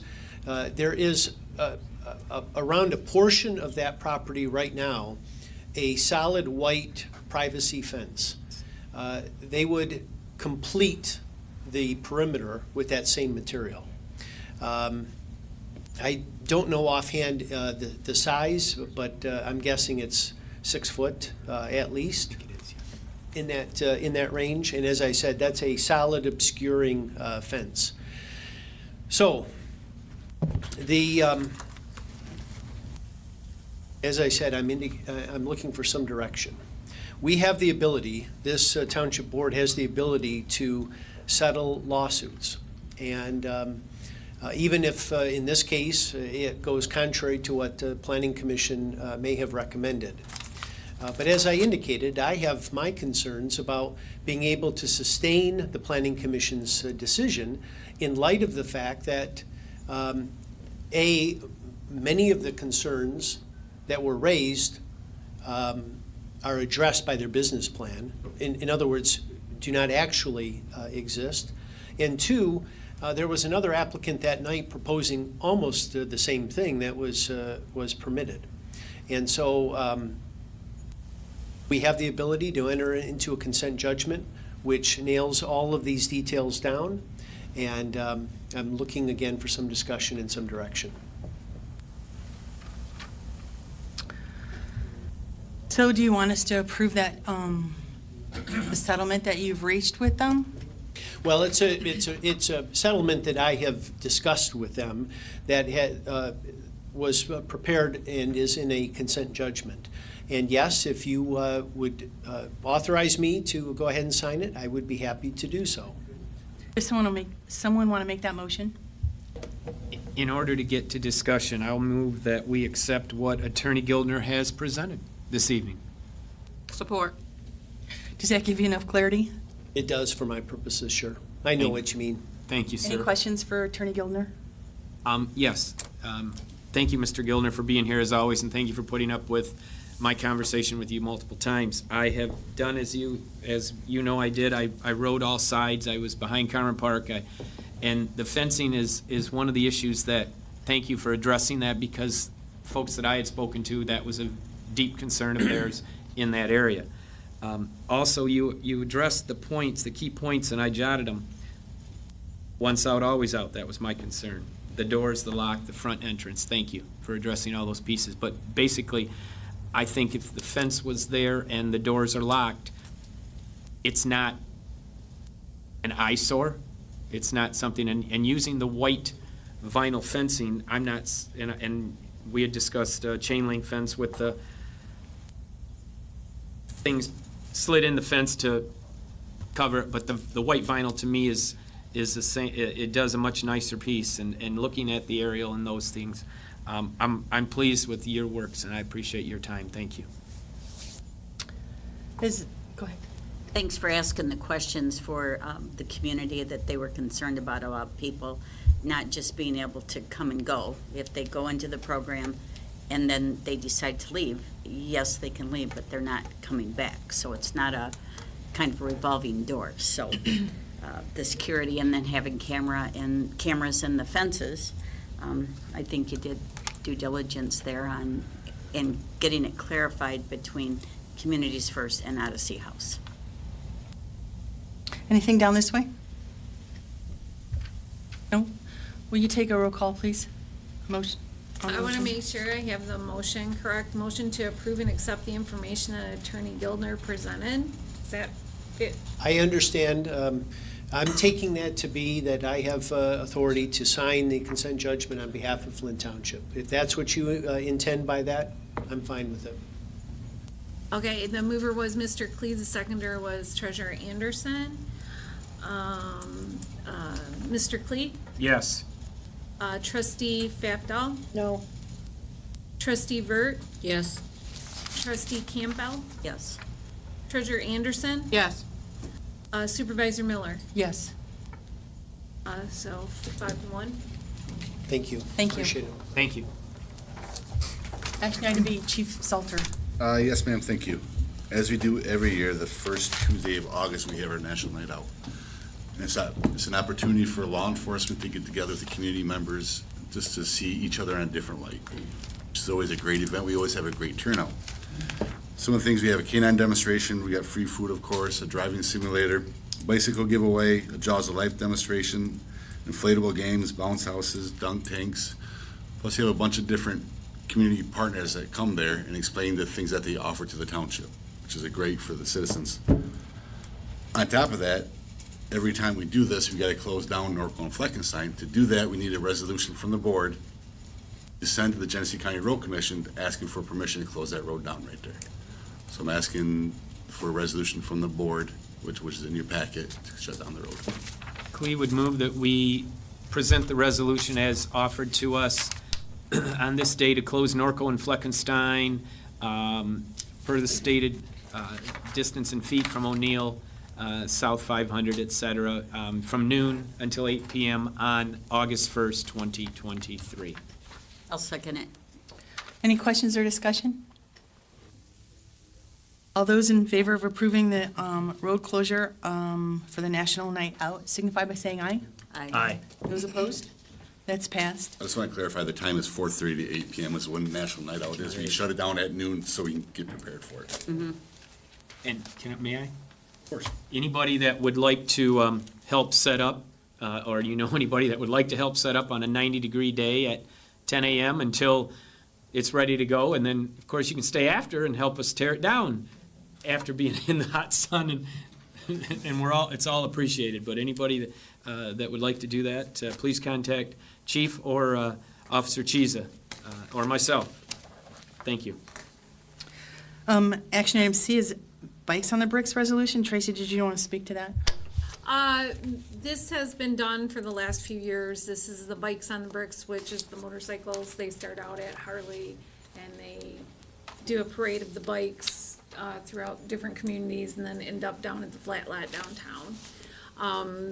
We've approved this before. This is basically the resolution, same as for National Night Out, that we have to submit to Genesee County Road Commission. So a motion is in order to move forward. We would move to accept the resolution to close the roads per the map. I'm not going to list them all, for the Bikes on the Bricks. Yeah, it's basically a parade. It's a parade, I don't think yes. they don't keep them closed for an extended period. Is there a second to the motion? Or any questions or discussion?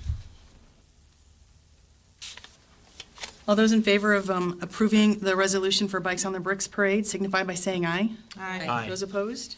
That passes. Action item D. We have 2 resignations that have been submitted. One is for Nalinda Hintz and one is for Denora Gleason. And for the record, we wanted to present that to the board. They're not here anymore. It's not something we have to vote on, but it's for the record. Okay. Action item E is part-time personnel in the clerk's department. You going to speak on that, Tracy? Yeah, just put this as completed, because we're not doing a vote on that, right, on the last one? Correct. Okay, so as you know, we have several staffing issues in the clerk's department. Right now, we're trying to get the QVF MasterCards and the ID cards completed. As an emergency measure, we did bring in Sharon Reese to cover some time for us. We sent out a call to election inspectors to see if any of them would like to come in and work part-time. What we're looking at is we would like a total of 3 part-time. They would work under 21 hours per week. We're hoping to get not only the MasterCards and the ID cards caught up, but also have, training for these three because we're worried about what's gonna happen with this 9-day voting, that we're gonna have and getting people trained for that as well. So, that's where we're at. We're looking for approval for, 3 part-time total. And we have, do have the funding in the budget to cover that. So, let me get to that. You're asking for 3 people. You have one who's already been hired, right? Yeah, obviously, we're wanting approval on that tonight as well. We did it as an emergency measure, but she hasn't been in the last week, so. She one of the 3? I believe so, right? Isn't she one of the 3? Yes, Okay. that's one of the 3. That's why we did it as 3. Anderson moves that we approve the 3 part-time personnel in the clerk's department for the upcoming election. Is there a second to the motion? I'll second it. I think Deb Campbell. Any questions or discussion? Yes. Okay. First of all, somebody was hired, and it was stated as an emergency basis when this position has been open for months and months. I do not have a resume for her. You mentioned her name. I have no idea who she is, what qualifications she has, anything. Also thought that these were all temporary part-time positions. I don't see that worded anywhere, and if it's not, I already know what's going to happen with that. Who's training these people? Who will be doing this training? Probably most likely me right now, or, well, actually, most of their training will be done on QBF. So it's the state does the training. And it's not, we didn't put temporary on there because the only mention of temporary in the contract is temporary full-time. So that's why we didn't do that. We did it as part-time, because in the union contract, when it talks about part-time, you are limited to 21 hours per week. That's why we did it as part-time.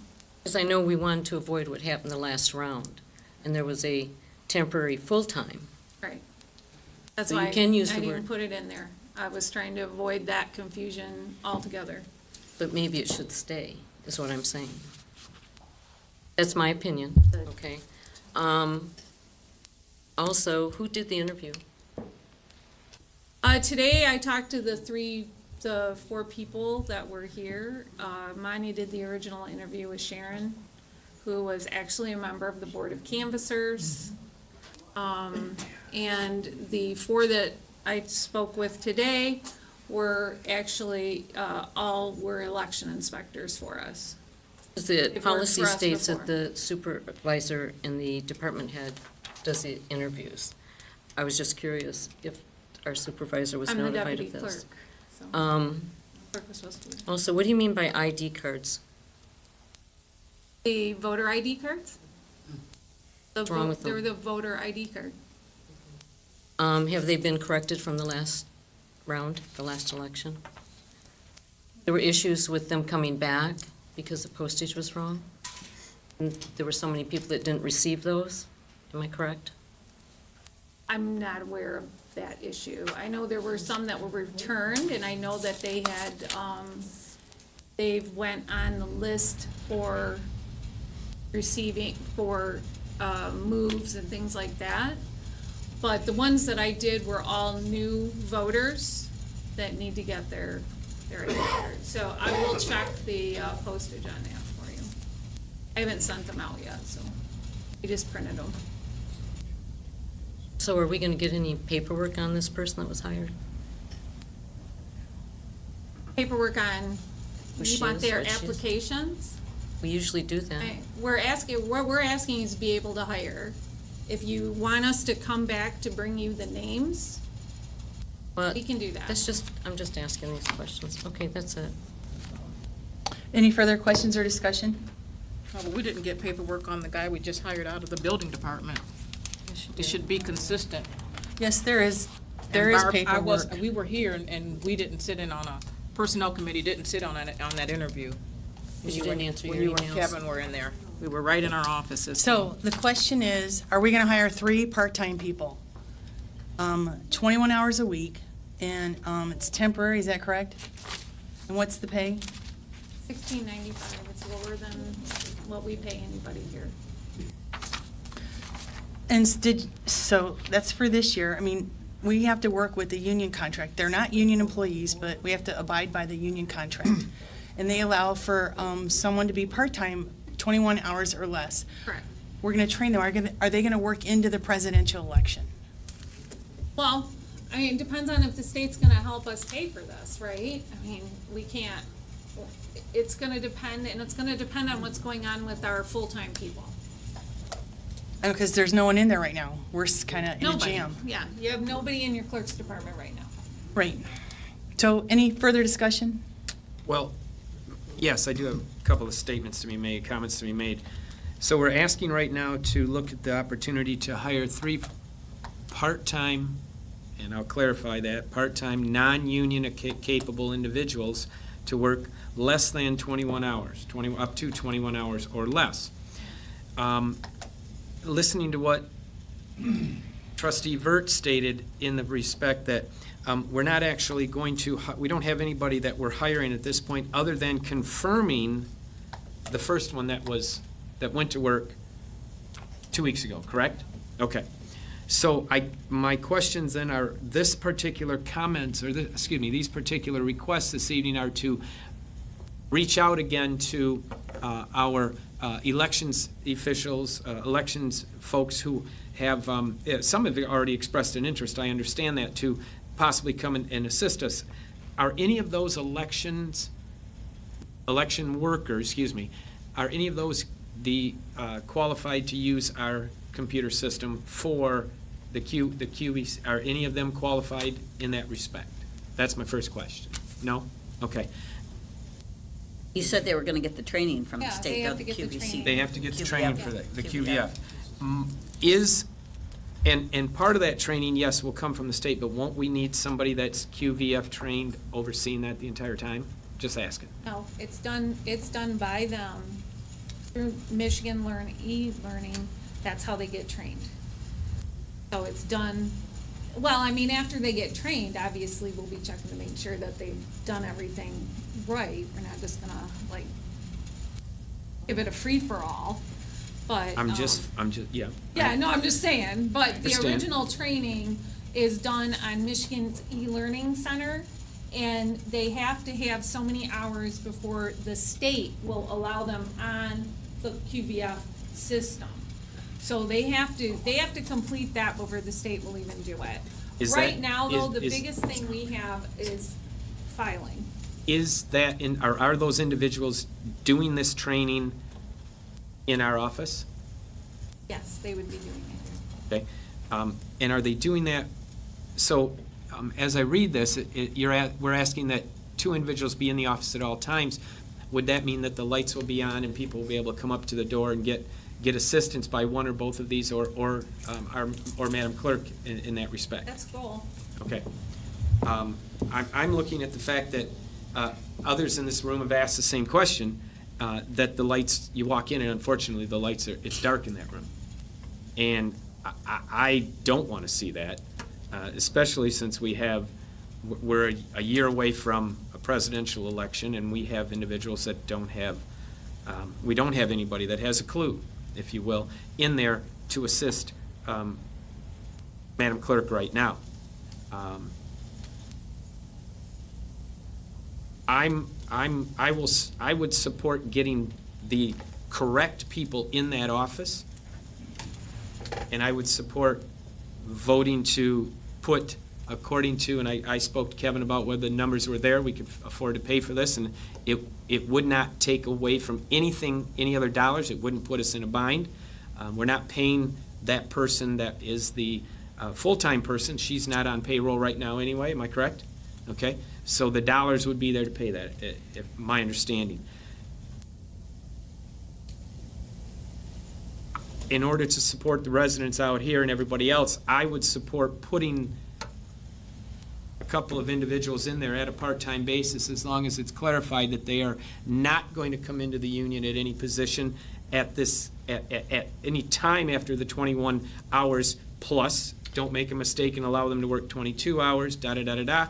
And don't let them be any more than just clarified and classified as part-time individuals.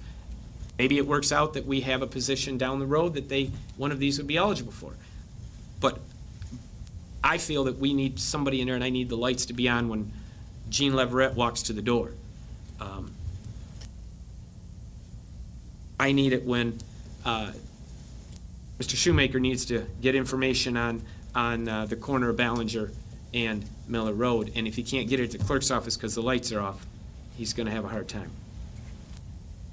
I would support, my vote would support looking into gaining the other two individuals, as well as approving the first one that is already there, and I understand her circumstances and why she isn't here this week. That's understandable.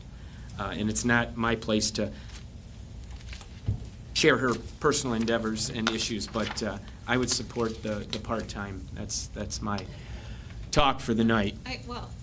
Are you authorizing the personnel committee to choose those people, or are we gonna have to come back, or? That's what the Personnel Committee has to follow the policies of the township, which is, if I'm not mistaken, and Ms. Vert will correct me, and/or Madam Supervisor, there has to be an interview, there has to be a conversation, and that those individuals have to meet some criteria. So we're gonna have to bring them back, yes, here for employment, for hiring. They have to be looked at somewhere in a conference room and then brought back to this board. I don't support hiring 3 people. Okay, I'm gonna pick you and you and you tonight. I can't do that. But yes, I'm saying I will support the search committee to be put in place. So let me just be Drink clear. out of my orange that mango. These are part-time people, and we typically don't do a formal interview process. I know that they've looked at people who have election experience, and it's a temporary part-time person. The union contract doesn't allow, there is no union part-time person, so this is a temporary thing, and it's not a very formal interview process. If there was an opening in the, and it's only clerical union who have full-time clerical jobs here. Correct. That would get posted in-house first for 5 days. Right. And if nobody in the union wanted to fill it, then we go out, and that's when the personnel committee would, or the policy says the supervisor and the department head, whatever. That's a more formal process, and that's when that comes to this board. I know in the past, when Manya first started, there was nobody in that department, and she asked this board to approve a part-time person. We didn't have a name yet, and we did that for her because she needed help. And I know we've had some other part-time people who were hired without a formal interview process. At this point, I know they're desperate for help in there, and I don't expect those names to come back here. She's asked for 3 people, temporary, part-time, and I think that's the request, right? Without it coming back to the board another time? Is that correct?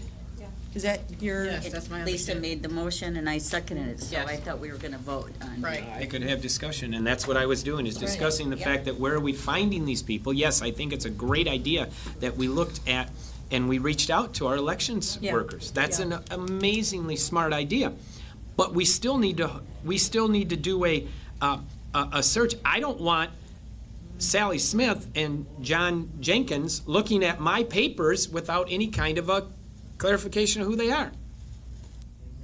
I'm just being just voicing my opinion as Tom Klee, not anybody else's. What little I know, and you would know more, you're certified on the qualified voter files, and Barb's on the election committee, or election commission, but nobody gets to just go in the system. You have to go through training, and the state has full control of that. I've never been in it. I don't know, there's qualifications to get in it. So I know that there's experience needed, safeguards, training, passwords and stuff. So the clerk can speak to that, but not just everybody has access to that information. Who is going, I'm sorry, Tracy, excuse me, one minute, I want to follow up on that. I asked, who is going to be that person? And I'm going to back up. I'm sorry, guys. You guys know what my background is. I'm an educator. I can use a computerized teaching program and training program, but I have the ability to instruct that individual on how to use it and what's going on. I'm only asking that, can I be certified? I'd like to apply for this one then. I'm just saying, I want to make sure that we're, and I know we will, but for the respect of those individuals that this has a very positive impact on, and that's myself and anyone else that is a voter in this township, just make sure we're following the guidelines. See who they are. I don't know if should they be looked at on who's going into those records that nobody should be looking. I can't go in there. No, because the state wouldn't allow it. I can't walk into that. They have to qualify with the qualified voter file. They take the training and get Who certified. is going to The state babysit does. them? Forget that. They're going to be seated at a computer somewhere. I want to make sure that Manya, or if Tracy's certified, one or the other of them with them at all times before they're certified. I don't have that answer. I know the state all I'm doesn't asking, and allow I'll just shut my mouth. anybody to be in the But system. there were issues with that last time, the QVF, am I correct? Is it QVF? Yes. That's how you say it, QVF? There were issues with what? Not enough people being able to. Correct. Access Correct. it And then there were use it. people that had access that apparently got kicked out from no use, or apparently, or whatever, I don't know. Time But- constraints. Yeah, But you why know, did that If you don't use happen? it every 3 months, they'll boot you. It boots They'll boot you out. Right. Right, right. So I would say that all of the people that I spoke to today, and I have one more tomorrow, and you're more than welcome to sit in if you'd like. Please do so. They're all election inspectors that have worked our elections before. They, two of them were also election chairs. So. Okay, so they're at the that higher gives you an level. idea They're at who the they higher are. level. Plenty of issues last night. That gives you an Big, idea. Okay. big issues. Okay, so we have a motion and a second to hire 3 part-time people, temporary part-time people, for $16.95 an hour. 21, no more than 21 hours a week. The contract for the clerical union doesn't allow it. So I know that there's some issues, but the motion's on the floor. Can you do a roll call, please? Trustee Vert, No, trustee Campbell, Yes. Supervisor Miller, Yes. treasurer Anderson. yes.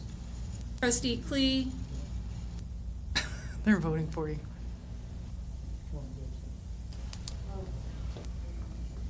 The help is I can't talk. The help is needed, but unfortunately, I'm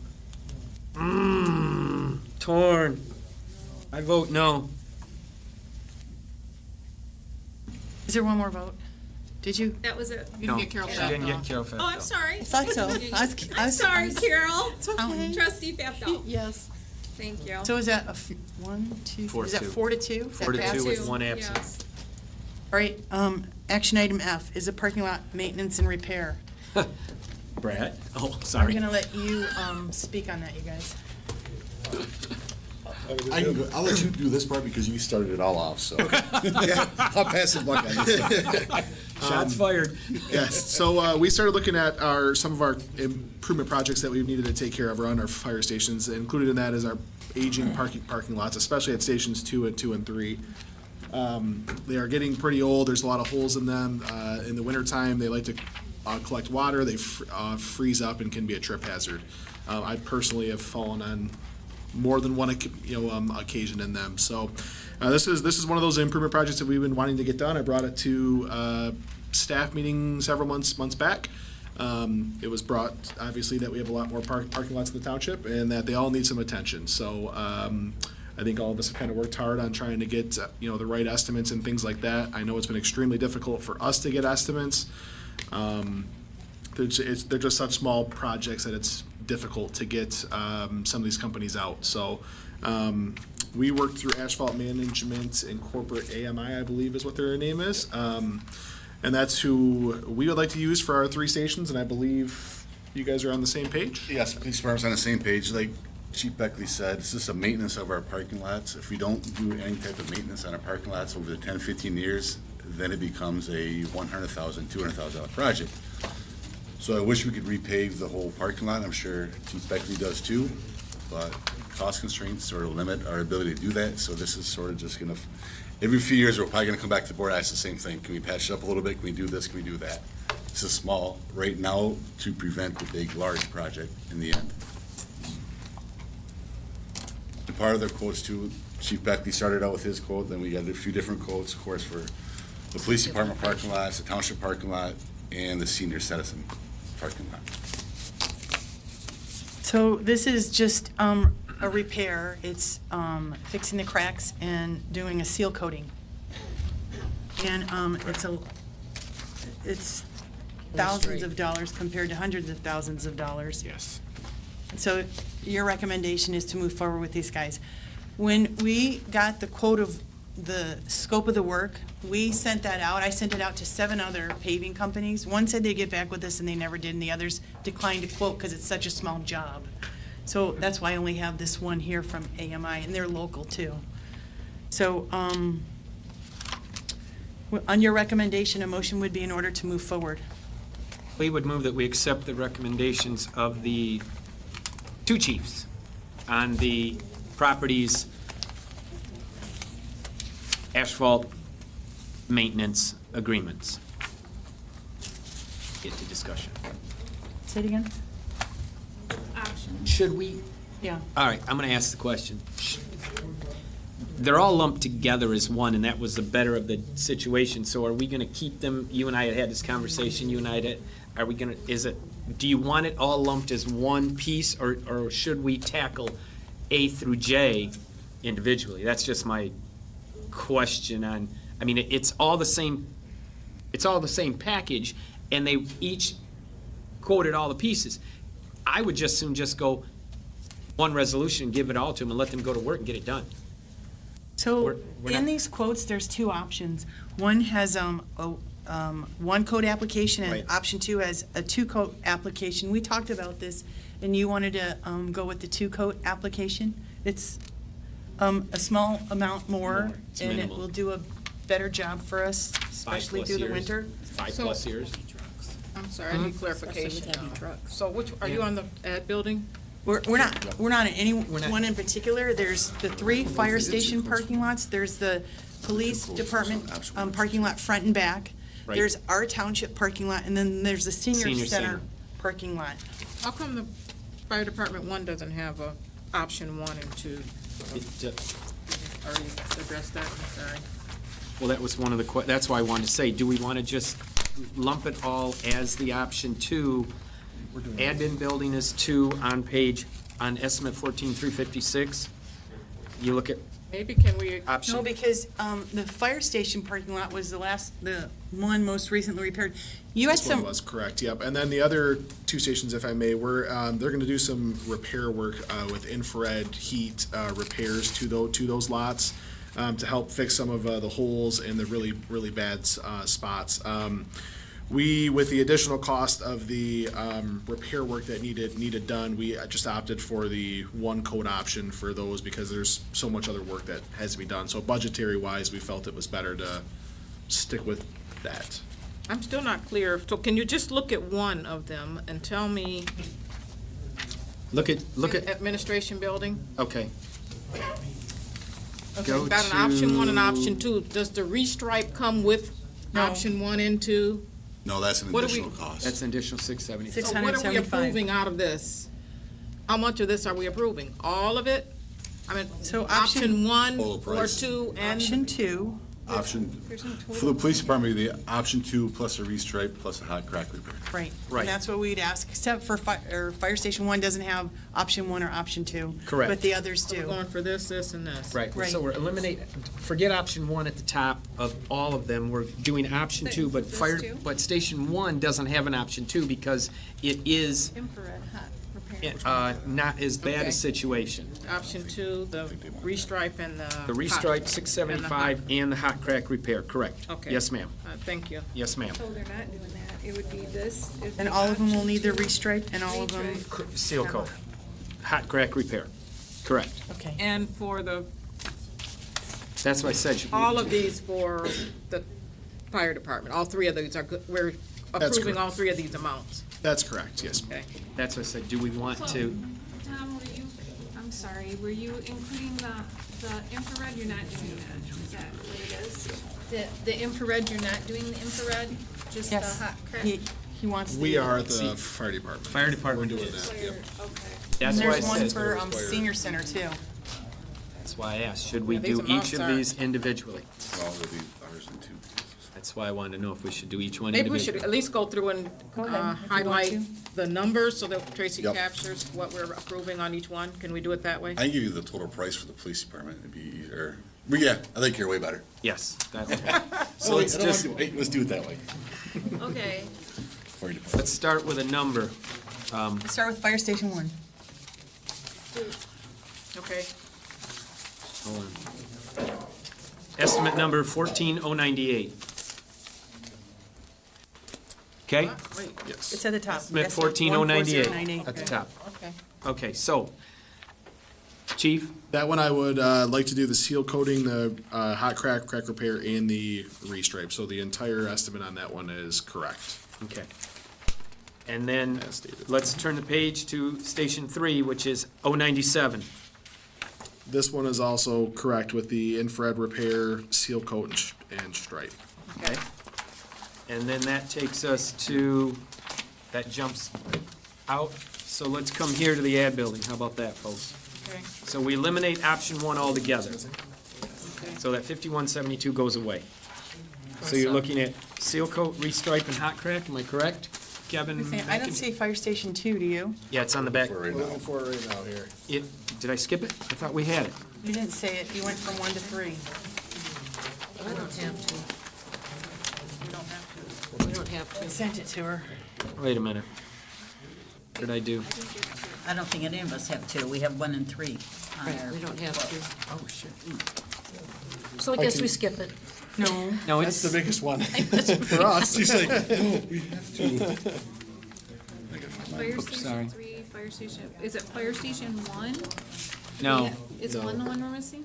No, it's Missing. station 2. Why is that not there? Yeah, I don't It's have, right here. I don't have 2. I Here it have is. it. It's a seal coating, 15,172 square feet for $3,035. The new layout, they're saying striping a parking lot using highest quality traffic paint. That's $450. Infrared asphalt repair, 40 drops, approximately 3,100 square feet is $5,200. So that did get submitted. I don't know how it got missed. That's okay, but, so we're at 5, 6, 7, 8,000. It's just under $9,000 Right, for 9, that. yep. Yeah, just shy of $9,000. So that's Fire Station 2. You wanted to go to the administration building next. Well, that was a suggestion, so. Here we are. Okay, admin building, then we knock off Option the 2. top altogether and we take option 2, restriping and hot crack, correct? Yes. All right, Wait, what about, didn't But someone not say the infrared. Not the infrared for this one? Not the infrared for the township. Okay. Correct. So that is eliminated. So we're doing 7327, 675, and 2590. And then the last one's the senior center.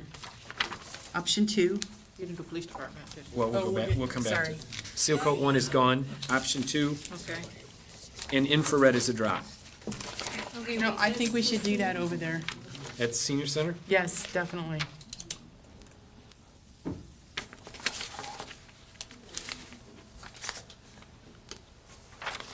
So that one, senior center is as They're gonna stated. address Option the- 2, everything else Water. as Everything. stated. The water issues and all Well, of not that. only the water issues, you have senior citizens. I don't want any tripping. Yep, okay. And the risks depth- at all. The depth is corrected, okay. And then lastly, the police station. PD, front and back, right?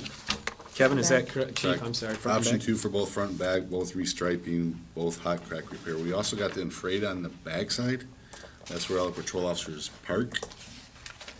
So you're wanting that I for would recommend that too, yes, ma'am. the back lot. Correct. yeah. It's not, the front lot was a lot of it was redone 2 years Okay. ago, so. So on the front lot, it's option 2, seal coating, restripe, hot crack repair. Is that correct? And that's what you said, the back lot? No, front lot, she's out. front. Yes, okay. I got it backwards. Yep, she's out front now. So, police department, So- front lot you're doing right now? There you 355, go. estimate Go over the police 355. department. Go over it. Can you please, Yep, the seal coating, the option number 2 on the front lot. The restripe, the hot crack repair. So option 2. That was 354? There you go. 355. 355. 355. That's front lot, that's front lot. And then we go to back lot, which is 354. Police station, you're on the front lot. Option 2, restripe. Where's your back lot? They said 55. 55 is the front lot. Police station. Then 54 is the back lot. Yep. Option 2, restripe. And then back lot? Yep. Back lot, we're doing infrared there also. The back lot's option 2, the Because of the restripe, additional hot traffic. crack She's got repair. it. Because of the additional Infrared traffic. asphalt. Yes. All right, so we're all on the same page. Does someone want to make a motion? Back to me asking to be making a motion to accept the estimates from AMI Asphalt Management, Inc., and per the discussion to allow the lots to be seal-coated, striped, repaired, hot crack repaired, and those necessary for the infrared. Is there a second to the motion? Support. Is there any further questions? I think that we're all on Both the chiefs, Do thank you you. want me to state all the things we just did? The fire station 1 as stated, fire station 3 as stated, fire station 2 as stated, admin should be. building, option 2, restripe. I think it needs Do you want to me be. to include that in the motion? I think that would help so that Okay. every number is No, for the funding. laid out for all of these. So I know for sure as far as the budget, this is a budgeted repair item in your budgets. It is, yes. This will come out of our, I'm not sure about the senior center because we were so limited. I don't think this is budgeted in the senior center, is it? There was money budgeted, I'm not sure if there's enough. If it's gonna cover it, so we'd have to make an amendment. Okay. To cover the senior center. And I know there's money budgeted for our parking lot, but I didn't look, I'm sorry. So for the senior center and for the township, if the amount budgeted is not enough, we'd have to amend the Make budget amendments as we go along. as and they're bring needed. it back to So if us. this puts us over, I will submit budget If it amendments. goes over, you'll bring it back. Thank you. So- I'll accept that addition. Tracy, are you, you're not gonna state it, you're gonna add it to the motion? I can state it, motion to, okay, so this is a motion, tell me if I got it wrong. Motion to approve contracting with Asphalt Management, Inc. to perform parking lot repairs and maintenance as presented. Fire station number 1 as stated, fire station 3 as stated, fire station 2 as stated, admin building, option 2, restripe and hot crack repair as stated. Carmen Ainsworth Senior Center, option 2, restripe, hot crack repair, and infrared asphalt repairs as stated. Police station front lot, option 2, restripe and hot crack repair as stated. Police station back lot, option 2, restripe, hot crack repair, and infrared asphalt repairs as stated. And the motion was by trustee Klee, and the second was by Lisa Anderson. Roll call vote, please. Trustee Campbell? Yes. Treasurer Anderson? Yes. Trustee Klee? Yes. Trustee Pfaffdal? Yes. Trustee Vert? Yes. Supervisor Miller? Yes.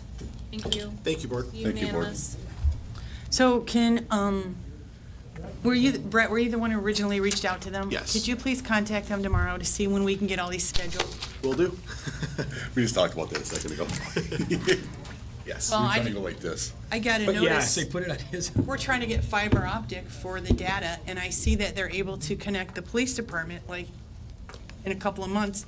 They can't do fire and township for 6 months. That doesn't make any sense. But anyway, we'll talk about that later. Action item G is the agreement extension. You have, this was added, you have an email from Mike Pfeiffer, who's representing the purchaser, Dr. Shikari. He's in the process of doing his due diligence. He's had to work with the state, because there's wetlands, I guess, involved, and they want an extension of 4 weeks. The purchase agreement deadline was, August 15th. They're asking for an extension to September 15th. That's it, and so a motion is in order to move forward. Anderson would move that we approve the requested extension on the property of the 48 acres from August 15th through to September 15th. Is there a second? Support. Any further discussion? All those in favor signify by saying aye. Aye. Those opposed? Well, I didn't hear everybody vote. Let's try that again. All those in favor of this extension, 4-week extension, signify by saying aye. Aye. Those opposed?